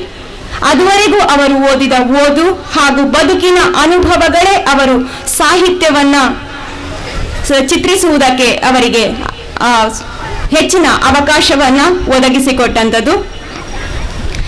ಅವರು ಬರೆದಂತಹ ಅಥವಾ ಪ್ರಕಟವಾದಂತಹ ಮೊದಲ ಕಾದಂಬರಿ ಚಂದ್ರಗಿರಿಯ ತೀರದಲ್ಲಿಯ ಕಥೆಯ ಬಗೆಗೆ ಹೇಳಿಕೊಳ್ತಾರೆ. ಅದರಲ್ಲಿ ಬರುವಂತಹ ಪ್ರಮುಖ ಪಾತ್ರ ನಾದಿರನ ಬಗೆಗೆ ಹೇಳುವ ಸಂದರ್ಭದಲ್ಲಿ ಅವರ ಬಾಲ್ಯದಲ್ಲಿ ಅವರು ಕಂಡಂತಹ ಪಾತ್ರಗಳೇ ನಂತರದಲ್ಲಿ ಅಂದ್ರೆ ಆ ಬದುಕಿನ ಸಂದರ್ಭಗಳೇನಿದೆ ಅದುವೇ ಸಾಹಿತ್ಯದ ಪಾತ್ರಗಳಾಗಿ ಹೇಗೆ ಮೂಡಿ ಬಂದಿವೆ ಅನ್ನೋದನ್ನು ಕೂಡ ಅವರು ಹೇಳ್ತಾ ಬರ್ತಾರೆ. ಅವರ ಮನೆಯಲ್ಲಿ ಕೆಲಸಕ್ಕಿದ್ದಂತಹ ಹೆಂಗಸಿನ ಮಗಳು ಅವರು 10ನೇ ತರಗತಿಯಲ್ಲಿದ್ದಂತಹ ಸಂದರ್ಭದಲ್ಲಿ ಮದುವೆಯಾಗಿರ್ತದೆ. ಅವರಿಗೆ ಮದುವೆಯಾಗಿ 13ನೇ ವರ್ಷದಲ್ಲಿ ಮದುವೆಯಾಗ್ತದೆ. 14ನೇ ವಯಸ್ಸಿನಲ್ಲಿ ಗಂಡನನ್ನ ತೊರೆದು ಬರ್ತಾರೆ. 15ನೇ ವಯಸ್ಸಿನಲ್ಲಿ ಆ ಗಂಡ ಮತ್ತೆ ಮದುವೆ ಆಗ್ತಾನೆ ಅವಳನ್ನ ಅಂತ ಹೇಳುವಂತಹ ಸಂದರ್ಭದಲ್ಲಿ ಆ ಧರ್ಮದಲ್ಲಿ ಅದಕ್ಕೆ ಅವಕಾಶವಿರಲಿಲ್ಲ. ಹಾಗಾಗಿ ಯಾರನ್ನಾದರೂ ಇನ್ನೊಬ್ಬರನ್ನ ಮದುವೆಯಾಗಿ ಅವರೊಂದಿಗೆ ಒಂದು ದಿನವನ್ನ ಕಳೆದ ನಂತರದಲ್ಲಿ ತಲಾಖ್ ಕೊಟ್ಟು ಮತ್ತೆ ಇವರನ್ನ ಮದುವೆ ಆಗ್ಬೇಕು ಅಂತ ಹೇಳಿದ ಕಾರಣಕ್ಕಾಗಿ ಆ ಹೆಣ್ಣು ಮಗಳು ಆ ಅವಕಾಶದಿಂದಲೇ ವಂಚಿತಳಾಗಿ ಇಂದಿಗೂ ಕೂಡ ಬದುಕನ್ನ ಕಳೀತಿದ್ದಾರೆ ಅನ್ನುವುದನ್ನ ಹೇಳ್ತಾ ಬರ್ತಾರೆ. ಅಂದ್ರೆ ಈ ರೀತಿಯಾಗಿ ತಮ್ಮ ಬಾಲ್ಯದಲ್ಲಿ ಅಜ್ಜಿ ಹೇಳುತ್ತಿದ್ದಂತಹ ಕಥೆಗಳು ತಮ್ಮ ಬದುಕಿನ ಸುತ್ತಮುತ್ತಲಿದ್ದಂತಹ ಜನಗಳ ಒಡನಾಟದಲ್ಲಿ ಕಂಡು ಬಂದಂತಹ ಕೆಲವೊಂದು ಘಟನೆಗಳನ್ನೇ ನಂತರ ತಮ್ಮ ಸಾಹಿತ್ಯದ ರೂಪದಲ್ಲಿ ಹೊರಹಾಕಿದ್ದನ್ನು ನಾವು ಕಾಣ್ಬೋದು. ಮಕ್ಕಳೇ ಇರುವ ಕಾರಣ ಇನ್ನೊಂದು ಮಾತು ಅವರು ಹೇಳ್ತಾರೆ, ಆರಂಭದಲ್ಲಿ ಅವರು ಬರೆದಂತಹ ಪುಸ್ತಕಗಳನ್ನ ನವ ಕರ್ನಾಟಕ ಪಬ್ಲಿಕೇಶನ್ ಅವರು 300-400 ಪ್ರತಿಗಳನ್ನ ತೆಗೆದುಕೊಳ್ತಾ ಇದ್ರು. ಆದ್ರೆ ಕೊನೆಗೆ 30 ಪ್ರತಿ ಸಾಕು, 40 ಪ್ರತಿ ಸಾಕು ಅಂತ ಹೇಳ್ತಿದ್ದಾರೆ ಅಂತ. ಇದಕ್ಕೆ ಮುಖ್ಯವಾದ ಕಾರಣ ನಮ್ಮ ಓದಿನ ಆಸಕ್ತಿ ಕಡಿಮೆಯಾಗಿದೆ ಅನ್ನೋದನ್ನು ಅವರು ಗುರುತಿಸ್ತಾರೆ.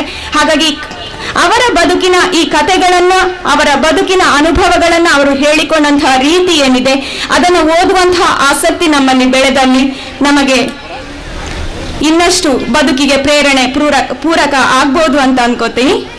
ಅವರು ಬರೆದಂತಹ ಹೆಚ್ಚಿನ ಪಾತ್ರಗಳು ಅವರ ಬದುಕಿನ ಅನುಭವವನ್ನೇ ತೆರೆದಿಡುವಂಥದ್ದು. ಅವರಿಗೆ ಬಾಲ್ಯದಲ್ಲಿಯೇ ಸಾಹಿತ್ಯದ ಬಗೆಗೆ ಬಹಳ ಆಸಕ್ತಿ ಇತ್ತು. ಜೊತೆಗೆ ಸಾಹಿತ್ಯ ಕ್ಷೇತ್ರದಲ್ಲಿ ಏನನ್ನಾದರೂ ಸಾಧಿಸಬೇಕು ಎನ್ನುವಂತಹ ತುಡಿತ ಕೂಡ ಅವರಿಗಿತ್ತು. ಆರಂಭದಲ್ಲಿ ಅವರು ಕಾರಂತರ, ಭೈರಪ್ಪರ, ಇನಾಮದಾರರ, UR ಅನಂತಮೂರ್ತಿ ಅವರ ಸಾಹಿತ್ಯ ಕೃತಿಗಳನ್ನು ಓದುತ್ತಾ ಬಂದಿದ್ರು. ಈ ಸಾಹಿತ್ಯದ ಓದು ಜೊತೆಗೆ ತ್ರಿವೇಣಿ ಅವರ ಮನೋವೈಜ್ಞಾನಿಕ ಕಾದಂಬರಿಗಳ ಓದು ಏನಿದೆ ಅವರಿಗೆ ಮುಂದೆ ಸಾಹಿತ್ಯ ರಚನೆಗೆ ಹೆಚ್ಚಿನ ಪ್ರೇರಣೆಯನ್ನ ಒದಗಿಸಿತು ಅಂತ ಹೇಳ್ತಾರೆ. ಅದರಲ್ಲೂ ಅವರಿಗೆ ಅಣ್ಣ ತಂದು ಕೊಡ್ತಾ ಇದ್ದಂತಹ ವೈಕಂ ಬಶೀರ್ ಅವರ ಸಾಹಿತ್ಯಗಳನ್ನು ಓದಿದಂತಹ ಆ ಆಸಕ್ತಿ ಮುಂದಕ್ಕೆ ಸಾಹಿತ್ಯ ರಚನೆಗೆ ಹೆಚ್ಚಿನ ಪ್ರೇರಣೆಯನ್ನ ಒದಗಿಸಿತು ಅನ್ನುವಂಥದ್ದು. ಮುಸ್ಲಿಂ ಮಹಿಳೆಯರ ಬದುಕಿನ ವಾಸ್ತವ ಚಿತ್ರಣ ಹಾಗೂ ಧಾರ್ಮಿಕ ಕಟ್ಟುಪಾಡುಗಳಲ್ಲಿ ಸಿಲುಕಿ ಅವರು ಯಾವ ರೀತಿಯ ಶೋಷಣೆಯನ್ನ ಅನುಭವಿಸುತ್ತಿದ್ರು ಎನ್ನುವುದನ್ನ ಅವರು ಸಾಹಿತ್ಯದ ಎಲ್ಲ ಪ್ರಕಾರಗಳಲ್ಲಿಯೂ ಕೂಡ ತಿಳಿಸಿರುವುದನ್ನು ನಾವು ಕಾಣಬಹುದಾಗಿದೆ. ಅವರ ಎಲ್ಲ ಸಾಹಿತ್ಯದ ಕೃತಿಗಳು, ಅದು ಕಾದಂಬರಿ ಇರ್ಬೋದು, ಕತೆ ಇರ್ಬೋದು, ಅದೆಲ್ಲವೂ ಕೂಡ ಸಾಮಾಜಿಕ ಸಮಸ್ಯೆಗಳ ಬಗೆಗೆ ಬೆಳಕನ್ನ ಚೆಲ್ಲುವಂಥದ್ದು. ಪುರುಷ ಪ್ರಧಾನ ವ್ಯವಸ್ಥೆಯಲ್ಲಿ ಮಹಿಳೆಯ ಶೋಷಣೆ, ಲಿಂಗ ತಾರತಮ್ಯ, ಹೆಣ್ಣು ಭ್ರೂಣ ಹತ್ಯೆ, ಜಾಹೀರಾತು ಕ್ಷೇತ್ರದಲ್ಲಿ ಮಹಿಳಾ ಶೋಷಣೆ, ಜೊತೆಗೆ ಹೆಣ್ಣು ಮಕ್ಕಳಿಗೆ ಶಿಕ್ಷಣದಿಂದ ವಂಚಿತರಾಗದೆ ಅವರಿಗೆ ಶಿಕ್ಷಣವನ್ನು ಒದಗಿಸಬೇಕು ಅನ್ನುವಂತಹ ಕಾಳಜಿ, ಈ ವಿಚಾರಗಳೇ ಅವರ ಸಾಹಿತ್ಯದಲ್ಲಿ ಹೆಚ್ಚಾಗಿ ಕಂಡು ಬರುವಂಥದ್ದು. ಹಾಗಾಗಿ ಅವರ ತಾಯಿ ಅನ್ಕೋತಾ ಇದ್ರಂತೆ, ಹೆಣ್ಣು ಹುಟ್ಟುವುದೇ ಮದುವೆಯಾಗುವುದಕ್ಕೆ ಹಾಗೂ ಜೀವನ ಪೂರ್ತಿ ಗಂಡೊಬ್ಬನ ಗುಲಾಮಳಾಗಿ ಕಳೆಯುವುದಕ್ಕೆ ಅಂತ. ಆದ್ರೆ ತಂದೆ ಯಾವುದನ್ನು ನೀನು ಪ್ರಶ್ನಿಸದೆ ಒಪ್ಪಿಕೊಳ್ಳಬಾರದು ಎನ್ನುವಂತಹ ವೈಚಾರಿಕ ಚಿಂತನೆಯನ್ನ ಬಿತ್ತಿದ್ರಂತೆ. ಹೀಗೆ ತಂದೆ ತಾಯಿಯ ಆ ಎರಡು ವಿಚಾರಧಾರೆಗಳನ್ನ ಕೂಡ ಅವಲೋಕನ ಮಾಡ್ತಾ ತಮ್ಮ ಸಾಹಿತ್ಯವನ್ನ ವಿಶಿಷ್ಟವಾಗಿ ವಿಭಿನ್ನವಾಗಿ ರೂಪಿಸಿಕೊಂಡು ಬಂದವರು ಸಾರಾ ಅಬೂಬಕ್ಕರ್ ಅವರು. ಅವರ ಚಂದ್ರಗಿರಿಯ ತೀರದಲ್ಲಿ ಎನ್ನುವಂತಹ ಕಾದಂಬರಿ ಪ್ರಕಟವಾದ ನಂತರದಲ್ಲಿ ಸಾಹಿತ್ಯ ಕ್ಷೇತ್ರದಲ್ಲಿ ಅವರು ಬರೆದಂತಹ ವಿಚಾರಗಳು ಎಲ್ಲರನ್ನ ಕೂಡ ಆಕರ್ಷಣೆಗೆ ಒಳಪಡಿಸಿರುವಂಥದ್ದು. ಹಾಗಾಗಿ ಮನೆ ಮಾತು ಮಲಯಾಳಂ ಆಗಿದ್ದರೂ ಕೂಡ ಕನ್ನಡ ಶಾಲೆಯಲ್ಲಿ ಕಲಿತು ಕನ್ನಡ ಸಾಹಿತ್ಯ ಲೋಕದಲ್ಲಿ ಒಂದು ಸಮುದಾಯದ ಬದುಕಿನ ಚಿತ್ರಣವನ್ನ ನೀಡುವ ಪ್ರಯತ್ನವನ್ನ ಮಾಡಿದವರು ಸಾರಾ ಅಬೂಬಕ್ಕರ್ ಅವರು. ಅವರ ಪುಟ್ಟ ಪರಿಚಯವನ್ನ ನಿಮ್ಮ ಮುಂದಿಟ್ಟಿದ್ದೇನೆ. ಅವಕಾಶಕ್ಕಾಗಿ ಎಲ್ಲರಿಗೂ ಕೂಡ ನಮನಗಳನ್ನ ಸಲ್ಲಿಸ್ತಾ ಇದ್ದೇನೆ.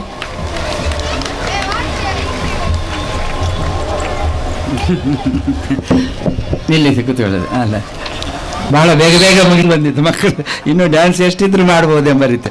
ಆದರೆ ಮಾತುಗಳನ್ನು ಕೂಡ ನೀವು ಕೇಳಿದರೆ ಅದು ಬಹಳ ಜ್ಞಾನಪೂರ್ಣವಾಗಿ ನಿಮ್ಮನ್ನು ಹುರಿದುಂಬಿಸ್ತದೆ ಎಂಬುದನ್ನು ಕೂಡ ಗಮನಿಸಬೇಕೆಂಬುದನ್ನು ತಮ್ಮ ಮುಂದೆ ಇಡ್ತಾ ಇದ್ದೇವೆ. ಹಾಗೆ ಮುಂದೆ ಈ ಪ್ರಗತಿಶೀಲ ಸಾಹಿತಿ ನಿರಂಜನರ ಬಗ್ಗೆ ಈಗಾಗಲೇ ಮಾತನಾಡಿದಂಥ ಡಾಕ್ಟರ್ ಮೈತ್ರಿ ಭಟ್ ಅವರಿಗೆ ಅಭಿವಂದನೆಗಳನ್ನು ಸಲ್ಲಿಸ್ತಾ ಮುಂದೆ ಡಾಕ್ಟರ್ ಧನಂಜಯ ಕುಂಬಳೆ ಬರಲಿಕ್ಕಿದ್ದಾರೆ. ಇವರು ಅಧ್ಯಕ್ಷರು, ದಕ್ಷಿಣ ಕನ್ನಡ ಜಿಲ್ಲಾ ಸಾಹಿತ್ಯ ಪರಿಷತ್ ಇದರ ಉಳ್ಳಾಲ ಘಟಕದ ಅಧ್ಯಕ್ಷರಾಗಿದ್ದಾರೆ. ಅದರ ಜೊತೆಗೆ ಅವರು ಇಲ್ಲಿ ನಮ್ಮ ಹತ್ತಿರದ ವಿಶ್ವವಿದ್ಯಾನಿಲಯದಲ್ಲಿ ಕನ್ನಡ ಪ್ರಾಧ್ಯಾಪಕರಾಗಿದ್ದಾರೆ ಎಂಬುದನ್ನು ಕೂಡ ನಾವು ಮರೆಯುವಂತಿಲ್ಲ. ಮೂಲತಃ ಗಡಿನಾಡು ಕಾಸರಗೋಡಿನ ಕುಂಬಳೆಯವರಾಗಿದ್ದುಕೊಂಡು ಕಲ್ಲಿಕೋಟೆ ವಿಶ್ವವಿದ್ಯಾಲಯದಲ್ಲಿ BA ಪದವಿ, ಕಣ್ಣೂರು ವಿಶ್ವವಿದ್ಯಾಲಯದಲ್ಲಿ ಸ್ನಾತಕೋತ್ತರ ಪದವಿಯನ್ನು ಪೂರೈಸಿದವರು. ಅರುಣಾಬ್ಜ ಮತ್ತು ಕುಮಾರವ್ಯಾಸ ತೌಲನಿಕ ಅಧ್ಯಯನ ಅವರ PhD ಗ್ರಂಥ. ಪುತ್ತೂರಿನ ವಿವೇಕಾನಂದ ಮಹಾವಿದ್ಯಾಲಯ, ಮೂಡುಬಿದಿರೆಯ ಆಳ್ವಾಸ್ ಪದವಿ ಪೂರ್ವ ಕಾಲೇಜುಗಳಲ್ಲಿ ಕನ್ನಡ ಉಪನ್ಯಾಸಕರಾಗಿದ್ದುಕೊಂಡು ಈಗ ಮಂಗಳೂರು ವಿಶ್ವವಿದ್ಯಾನಿಲಯದ SVP ಕನ್ನಡ ಅಧ್ಯಯನ ಸಂಸ್ಥೆಯಲ್ಲಿ ಪ್ರಾಧ್ಯಾಪಕರಾಗಿದ್ದಾರೆ. ಮೊದಲ ಪಾಪ, ನಾನು ಮತ್ತು ಆಕಾಶ, ಹಾಡು ಕಲಿತ ಹಕ್ಕಿಗೆ, ಕಜಂಪಾಡಿ ರಾಮ, ಪ್ರಗತಿಶೀಲ ಲೇಖಕ ನಿರಂಜನ, ಬಹುಭಾಷಾ ವಿದ್ವಾಂಸ ವೆಂಕಟರಾಜ ಪುಣಿಚಿತ್ತಾಯ, ಹಣತೆ ಹಾಡು, ಕುಮಾರವ್ಯಾಸನ ಕಾಲ ನಿರ್ಣಯ, ಹೊಸ ಬೆಳಕು, ಐತಿಹ್ಯಗಳು, ಕಟ್ಟಿಕೊಡುವಂಥ ತುಳುನಾಡಿನ ಇತಿಹಾಸ ಮೊದಲಾದಂಥ ಕೃತಿಗಳನ್ನು ರಚನೆ ಮಾಡಿದವರು. ಪ್ರಸ್ತುತ ಮಂಗಳೂರು ವಿಶ್ವವಿದ್ಯಾನಿಲಯ ಯಕ್ಷಗಾನ ಅಧ್ಯಯನ ಕೇಂದ್ರದ ನಿರ್ದೇಶಕರಾಗಿ, ಕನಕದಾಸ ಸಂಶೋಧನಾ ಕೇಂದ್ರದ ಸಂಯೋಜಕರಾಗಿ, ಪ್ರಸಾರಾಂಗದ ಸಹಾಯಕ ನಿರ್ದೇಶಕರಾಗಿ ಕಾರ್ಯನಿರ್ವಹಿಸ್ತಾ ಇದ್ದಾರೆ. ಹಾಗೆ ಪೇಜಾವರ ಸದಾಶಿವರಾವ್ ರಾಜ್ಯ ಮಟ್ಟದ ಪ್ರಶಸ್ತಿ, ಕಾಂತಾವರ ಕನ್ನಡ ಸಂಘದ ಪುನರೂರು ಟ್ರಸ್ಟ್ನ ಮುದ್ದನ ಕಾವ್ಯ ಪ್ರಶಸ್ತಿ 2011ರಲ್ಲಿ, ಹಾಗೆ 2020ನೇ ಸಾಲಿನ ಮಯೂರವರ್ಮ ಸಾಹಿತ್ಯ ಪ್ರಶಸ್ತಿಗೆ ಇವರು ಭಾಜನರಾಗಿದ್ದಾರೆ. ಇದೀಗ ಧನಂಜಯ ಕುಂಬಳೆ ಅವರಿಂದ ಪ್ರಗತಿಶೀಲ ಸಾಹಿತಿ ನಿರಂಜನರ ಮೇಲೆ ಮಾತುಗಳು. ಎಲ್ರಿಗೂ ವಂದನೆಗಳು.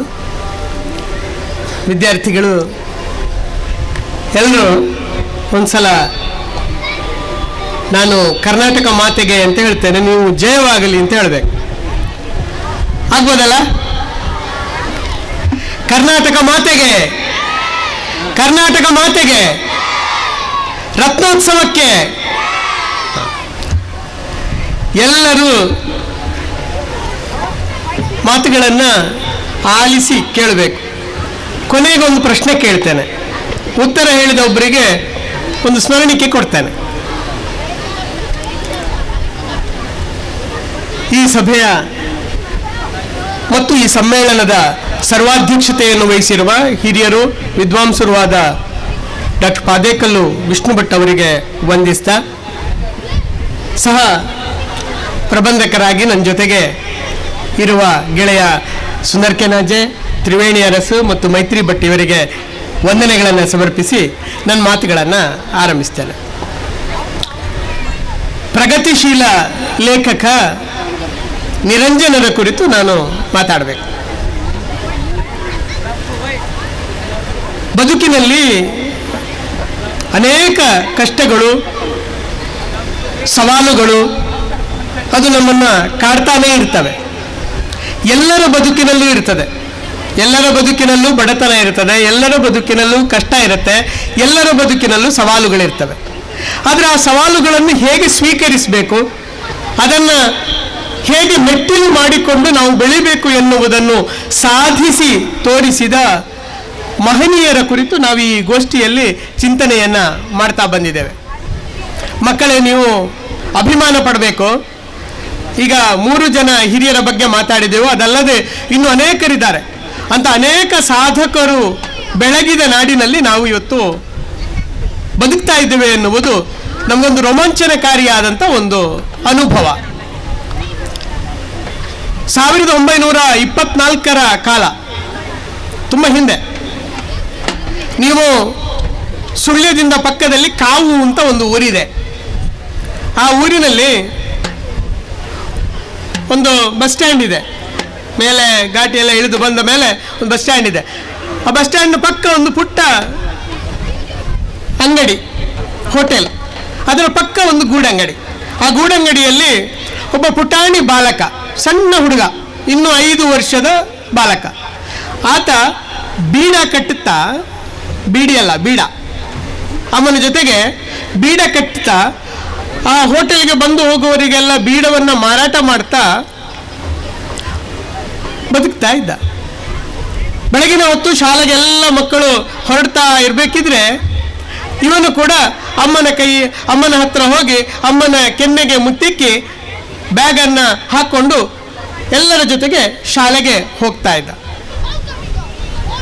ಶಾಲೆಗೆ ಹೋದ್ರು ಅಲ್ಲಿ ಶಾಲೆಯಲ್ಲಿ ಹೇಗೆ ಅಂತ 1ನೇ ತರಗತಿ 2ನೇ ತರಗತಿಯಲ್ಲಿ ಹೇಗಿದ್ದ ಅಂದರೆ ಅಲ್ಲಿ ಪೆರ್ನಾಜೆ ರಾಮಕೃಷ್ಣ ಉಂಗುರುಪುಳಿತ್ತಾಯ ಅಂತ ಒಬ್ಬರು ಹೆಡ್ ಮಾಸ್ಟರ್ ಇದ್ರು. ಆ ಹೆಡ್ ಮಾಸ್ಟ್ರು ಈ ಬಾಲಕ ಬಂದಾಗಲೆಲ್ಲ ಶಾಲೆಗೆ ಬಂದು ತಲುಪಿದ ತಕ್ಷಣ ಅವನನ್ನು ಆಲಂಗಿಸಿಕೊಂಡು ಅವನಿಗೊಂದು ಮುತ್ತು ಕೊಡಬೇಕು. ಕೊಡದೇ ಇದ್ರೆ ಅವ ಅಳ್ತಾ ಕೂತಿರ್ತಂತೆ ಶಾಲೆಯ ಒಳಗೆ, ಅಳ್ತಾ ಇದ್ದ. ಹೆಡ್ ಮಾಸ್ಟ್ರು ಒಂದು ಅಪ್ಪಿಕೊಂಡು ಒಂದು ಮುತ್ತು ಕೊಡಬೇಕು. ಅಂದಿನಿಂದ ಮತ್ತೆ ನಿರಂತರ ಚಟುವಟಿಕೆಯ ತುಂಬ ಕ್ರಿಯಾಶೀಲವಾಗಿ ಚಟುವಟಿಕೆಯಿಂದ ಇರ್ತಾ ಇದ್ದಂಥ ಒಬ್ಬ ಹುಡುಗ. ನಿಮ್ಮ ಹಾಗೆ ನಿಮಗಿಂತ ಸಣ್ಣ ವಯಸ್ಸಿನಲ್ಲಿ ಶಾಲೆಯಲ್ಲಿ ಅವ ಏನು ಮಾಡ್ತಾ ಇದ್ದ ಇದನ್ನು, ಯಾಕಂದರೆ ವಿದ್ಯಾರ್ಥಿಗಳೇ ಇರೋದರಿಂದ ನಿರಂಜನರ ಬಾಲ್ಯವನ್ನು ನಾನು ಹೆಚ್ಚು ಒತ್ತು ಕೊಟ್ಟು ಮಾತಾಡ್ತೇನೆ. ಆತ 1ರಿಂದ 5ನೇ 3ನೇ ಕ್ಲಾಸಿನವರೆಗೆ ಅವ ಕಾವಿನಲ್ಲಿ ಕಲಿತು ಅನಂತರ ಅವ ಸುಳ್ಯಕ್ಕೆ ಹೋಗಬೇಕಾಯ್ತು. ಸುಳ್ಳಿನಲ್ಲಿ ಆತ ಶಾಲೆಗೆ ಹೋಗಿ ಓದ್ತಾ ಇರ್ಬೇಕು. ನೋಡಿ, ನಾನು ಯಾಕೆ ಹೇಳ್ತಾ ಇದ್ದೇನೆ ಅಂದರೆ ತುಂಬ ಬಡತನ ಇತ್ತು. ಅಮ್ಮನಿಗೇನು ಇರಲಿಲ್ಲ. ಅಮ್ಮ ಒಂದು ಗೂಡಂಗಡಿ ಇಟ್ಟುಕೊಂಡು ಆ ಮನೆಯಲ್ಲಿಯೇ ಈ ಮಗು ಬೀಡ ಕಟ್ತಾ ಬಹಳ ಕಷ್ಟದಲ್ಲಿ ಅದರಿಂದ ಬಂದ ಆದಾಯದಿಂದ ಬದುಕು ಸಾಗಿಸ್ತಾ ಇದ್ದಂಥ ಒಂದು ಕಡು ಬಡತನದ ಕುಟುಂಬದಿಂದ ಬಂದ ಒಬ್ಬ ಹುಡುಗ ಶಾಲೆಗೆ ಹೋದ ಮೇಲೆ ಶಾಲೆಯಲ್ಲಿ ಏನು ಅಂದರೆ ಅಲ್ಲಿ ಅವ ಸುಳ್ಯದ ಶಾಲೆಗೆ ಸೇರಿದ ಮೇಲೆ ಅಲ್ಲಿ ರಾಮಪ್ಪಯ್ಯ ಮತ್ತು ಜನಾರ್ದನ ವಾಗ್ಲೆ ಅಂತ 2 ಅಧ್ಯಾಪಕರು ಅವರಿಗೆ ಸಿಗ್ತಾರೆ. ಅವರು ಈ ಹುಡುಗನಲ್ಲಿದ್ದಂಥ ಆಸಕ್ತಿಯನ್ನು ಗಮನಿಸಿಕೊಂಡು ಅವ್ರ ಶಾಲೆಯಲ್ಲಿ, ಹಿಂದೆಲ್ಲ ಶಾಲೆಗಳಲ್ಲಿ ಒಂದು ಗ್ರಂಥಾಲಯ ಇರ್ತಿತ್ತು, ಒಂದು ಲೈಬ್ರರಿ ಇರ್ತಿತ್ತು. ಅಲ್ಲಿ ತುಂಬ ಪುಸ್ತಕಗಳಿರ್ತಿತ್ತು. ಆ ಪುಸ್ತಕಗಳನ್ನೆಲ್ಲ ಮಾಸ್ಟರ್ಗಳು ಓದಲಿಕ್ಕೆ ಕೊಡ್ತಾಯಿದ್ರು. 7ನೇ ತರಗತಿಯಲ್ಲಿರುವಾಗ ಕೊನೆಗೆ ಹೀಗೆ ಒಂದು ಸಭೆಯಲ್ಲಿ ವಾರ್ಷಿಕೋತ್ಸವದಲ್ಲಿ ಅವನನ್ನು ಆ ಗ್ರಂಥಾಲಯದಲ್ಲಿರುವ ಎಲ್ಲ ಪುಸ್ತಕಗಳನ್ನು ಓದಿದ ಹುಡುಗ ಎನ್ನುವ ಕಾರಣಕ್ಕಾಗಿ ಅವನಿಗೊಂದು ಬಹುಮಾನ ಕೊಟ್ಟು ಗೌರವಿಸ್ತಾರೆ. ಅಂದರೆ ಒಂದು ಓದಿನ ಹಸಿವು ಎಷ್ಟು ಇತ್ತು, 7ನೇ ತರಗತಿಯಲ್ಲಿಯೇ ಅಷ್ಟು ಬರಿತಾ ಇದ್ದ. ಅವನ ಮೊದಲ ಕತೆ ಪ್ರಕಟ ಆದದ್ದು. ಅವನಂದರೆ ಈ ಹುಡುಗ ಮುಂದೆ ಬೆಳೆದು ನಿರಂಜನನಾದ ಹುಡುಗ ಕಿಶೋರ. ಆತ ತನ್ನ ಮೊದಲ ಕಥೆಯನ್ನು 7ನೇ ತರಗತಿಯಲ್ಲಿರುವಾಗ ಬರೆದಿದ್ದಾನೆ. ಅದನ್ನು ಆತ ಆ ಕಾಲದ ರಾಷ್ಟ್ರಬಂಧುವಿಗೆ ಕಳಿಸ್ತಾನೆ. ಕಡೆಂಗೋಡ್ಲು ಶಂಕರ ಭಟ್ರು ಆ ಕಾಲದಲ್ಲಿ ರಾಷ್ಟ್ರಬಂಧುವಿನ ಸಂಪಾದಕರಾಗಿದ್ದರು. ಅವರು ಆ ಕಥೆಯನ್ನು ರಾಷ್ಟ್ರಬಂಧುವಲ್ಲಿ ಪ್ರಕಟಿಸ್ತಾರೆ. ಹೀಗೆ 7ನೇ ತರಗತಿಯಲ್ಲಿರುವಾಗಲೇ ಓದಿನ ಹಸಿವನ್ನು, ಕನ್ನಡದ ಹೆಚ್ಚಿನ ಬರಹಗಾರ ಎಲ್ಲ ಕೃತಿಗಳನ್ನು ಕೂಡ ಓದಿಕೊಂಡಿದ್ದಂಥ ಒಬ್ಬ ಹುಡುಗ ಮತ್ತು ಸ್ವತಃ ಕಥೆಯನ್ನು ಬರೆಯುವುದಕ್ಕೆ ಆರಂಭಿಸಿದ ಹುಡುಗ ಹೈಸ್ಕೂಲಿಗೆ ಬರುವಾಗಲೇ ತಾನೊಬ್ಬ ಲೇಖಕನಾಗಿ ಬೆಳೆದು ಬಿಟ್ಟಿದ್ದ. ಇನ್ನು ಆತ ಪಠ್ಯೇತರ ಚಟುವಟಿಕೆಗಳಲ್ಲಿ ಕೂಡ ತುಂಬ ಮುಂಚೂಣಿಯಲ್ಲಿದ್ದ. ಶಾಲೆಗಳಲ್ಲಿ ಕಲಿಯುವುದರಲ್ಲಿಯೂ ಹುಷಾರು ಮತ್ತು ಪಠ್ಯೇತರ ಚಟುವಟಿಕೆಗಳಲ್ಲೂ ಕೂಡ ಮುಂದೆ. ಯಾವತ್ತೂ ಕೂಡ ಹೀಗಿದ್ದಂಥ ಹುಡುಗ 1934ರಲ್ಲಿ, ಅಂದರೆ ಈ ಹುಡುಗನಿಗೆ 11ನೇ ವಯಸ್ಸು, ಯಾರು ನಿರಂಜನ 11ನೇ ವಯಸ್ಸು. ಆಗ ಸುಳ್ಯಕ್ಕೆ ಒಂದ್ಸಲ ಗಾಂಧೀಜಿಯವರು ಬರ್ತಾರೆ. ಆ ಮಾರ್ಗದಲ್ಲಿ ಮಂಗಳೂರು ಕಡೆಗೆ ಬರುವಾಗ ಗಾಂಧೀಜಿಯವರು ಸುಳ್ಯದ ಪಕ್ಕ ನಿಲ್ತಾರೆ. ಅಲ್ಲಿಗೆ ಬಂದಾಗ ಅವರನ್ನು ನೋಡಿ, ಆ ಕಾಲದಲ್ಲಿ ಸ್ವಾತಂತ್ರ್ಯದ ಹೋರಾಟ ತೀವ್ರ ಆಗಿತ್ತು ನೋಡಿ. ಆ ಕಾಲದಲ್ಲಿ ಹೇಗೆ ನಮ್ಮ ಭಾರತ, ನಮ್ಮ ದೇಶ, ನಮ್ಮ ಸಂಸ್ಕೃತಿ ಇದರ ಬಗ್ಗೆ ಎಂಥ ಅಭಿಮಾನ ಇತ್ತು ಅಂತ ಶಾಲೆ ಶಿವರಾಮ ಕಾರಂತರ ಬಗ್ಗೆ ಇವರು ಮಾತಾಡಿದರು. ನಿರಂಜನರು ಹಾಗೆ ತಾವು ಹೈಸ್ಕೂಲ್ನಲ್ಲಿ ಓದ್ತಾ ಇರಬೇಕಿದ್ರೇ ತಮ್ಮ ಹೈಸ್ಕೂಲ್ನ ಓದನ್ನು ನಿಲ್ಲಿಸಿ, ಬೇಡ ನಾನು ಇನ್ನು ವಿದೇಶಿಯರು ಕೊಡುವ ಪ್ರಮಾಣ ಪತ್ರ ನನಗೆ ಬೇಡ ಅಂತ ಅದನ್ನು ತಿರಸ್ಕರಿಸಿ ಮುಂದೆ ಅವರು ವಿದ್ಯಾಭ್ಯಾಸವನ್ನು ಮಾಡೋದಿಲ್ಲ. ಕಾರಂತರು ಅಷ್ಟೇ, PUC ಓದ್ತಾ ಇರಬೇಕಿದ್ರೆ ಅವರು ಸಾಂಪ್ರದಾಯಿಕವಾಗಿರುವ ಶಿಕ್ಷಣವನ್ನು ಬಿಟ್ಟು ಅವರು ತಮ್ಮ ಹೋರಾಟದ ಜೀವನಕ್ಕೆ ತಮ್ಮನ್ನು ತಾವು ಈಡು ಮಾಡಿಕೊಂಡಂಥ ಒಂದು ಬದುಕನ್ನು ನಾವು ಗಮನಿಸ್ತೇವೆ. ಅಂದರೆ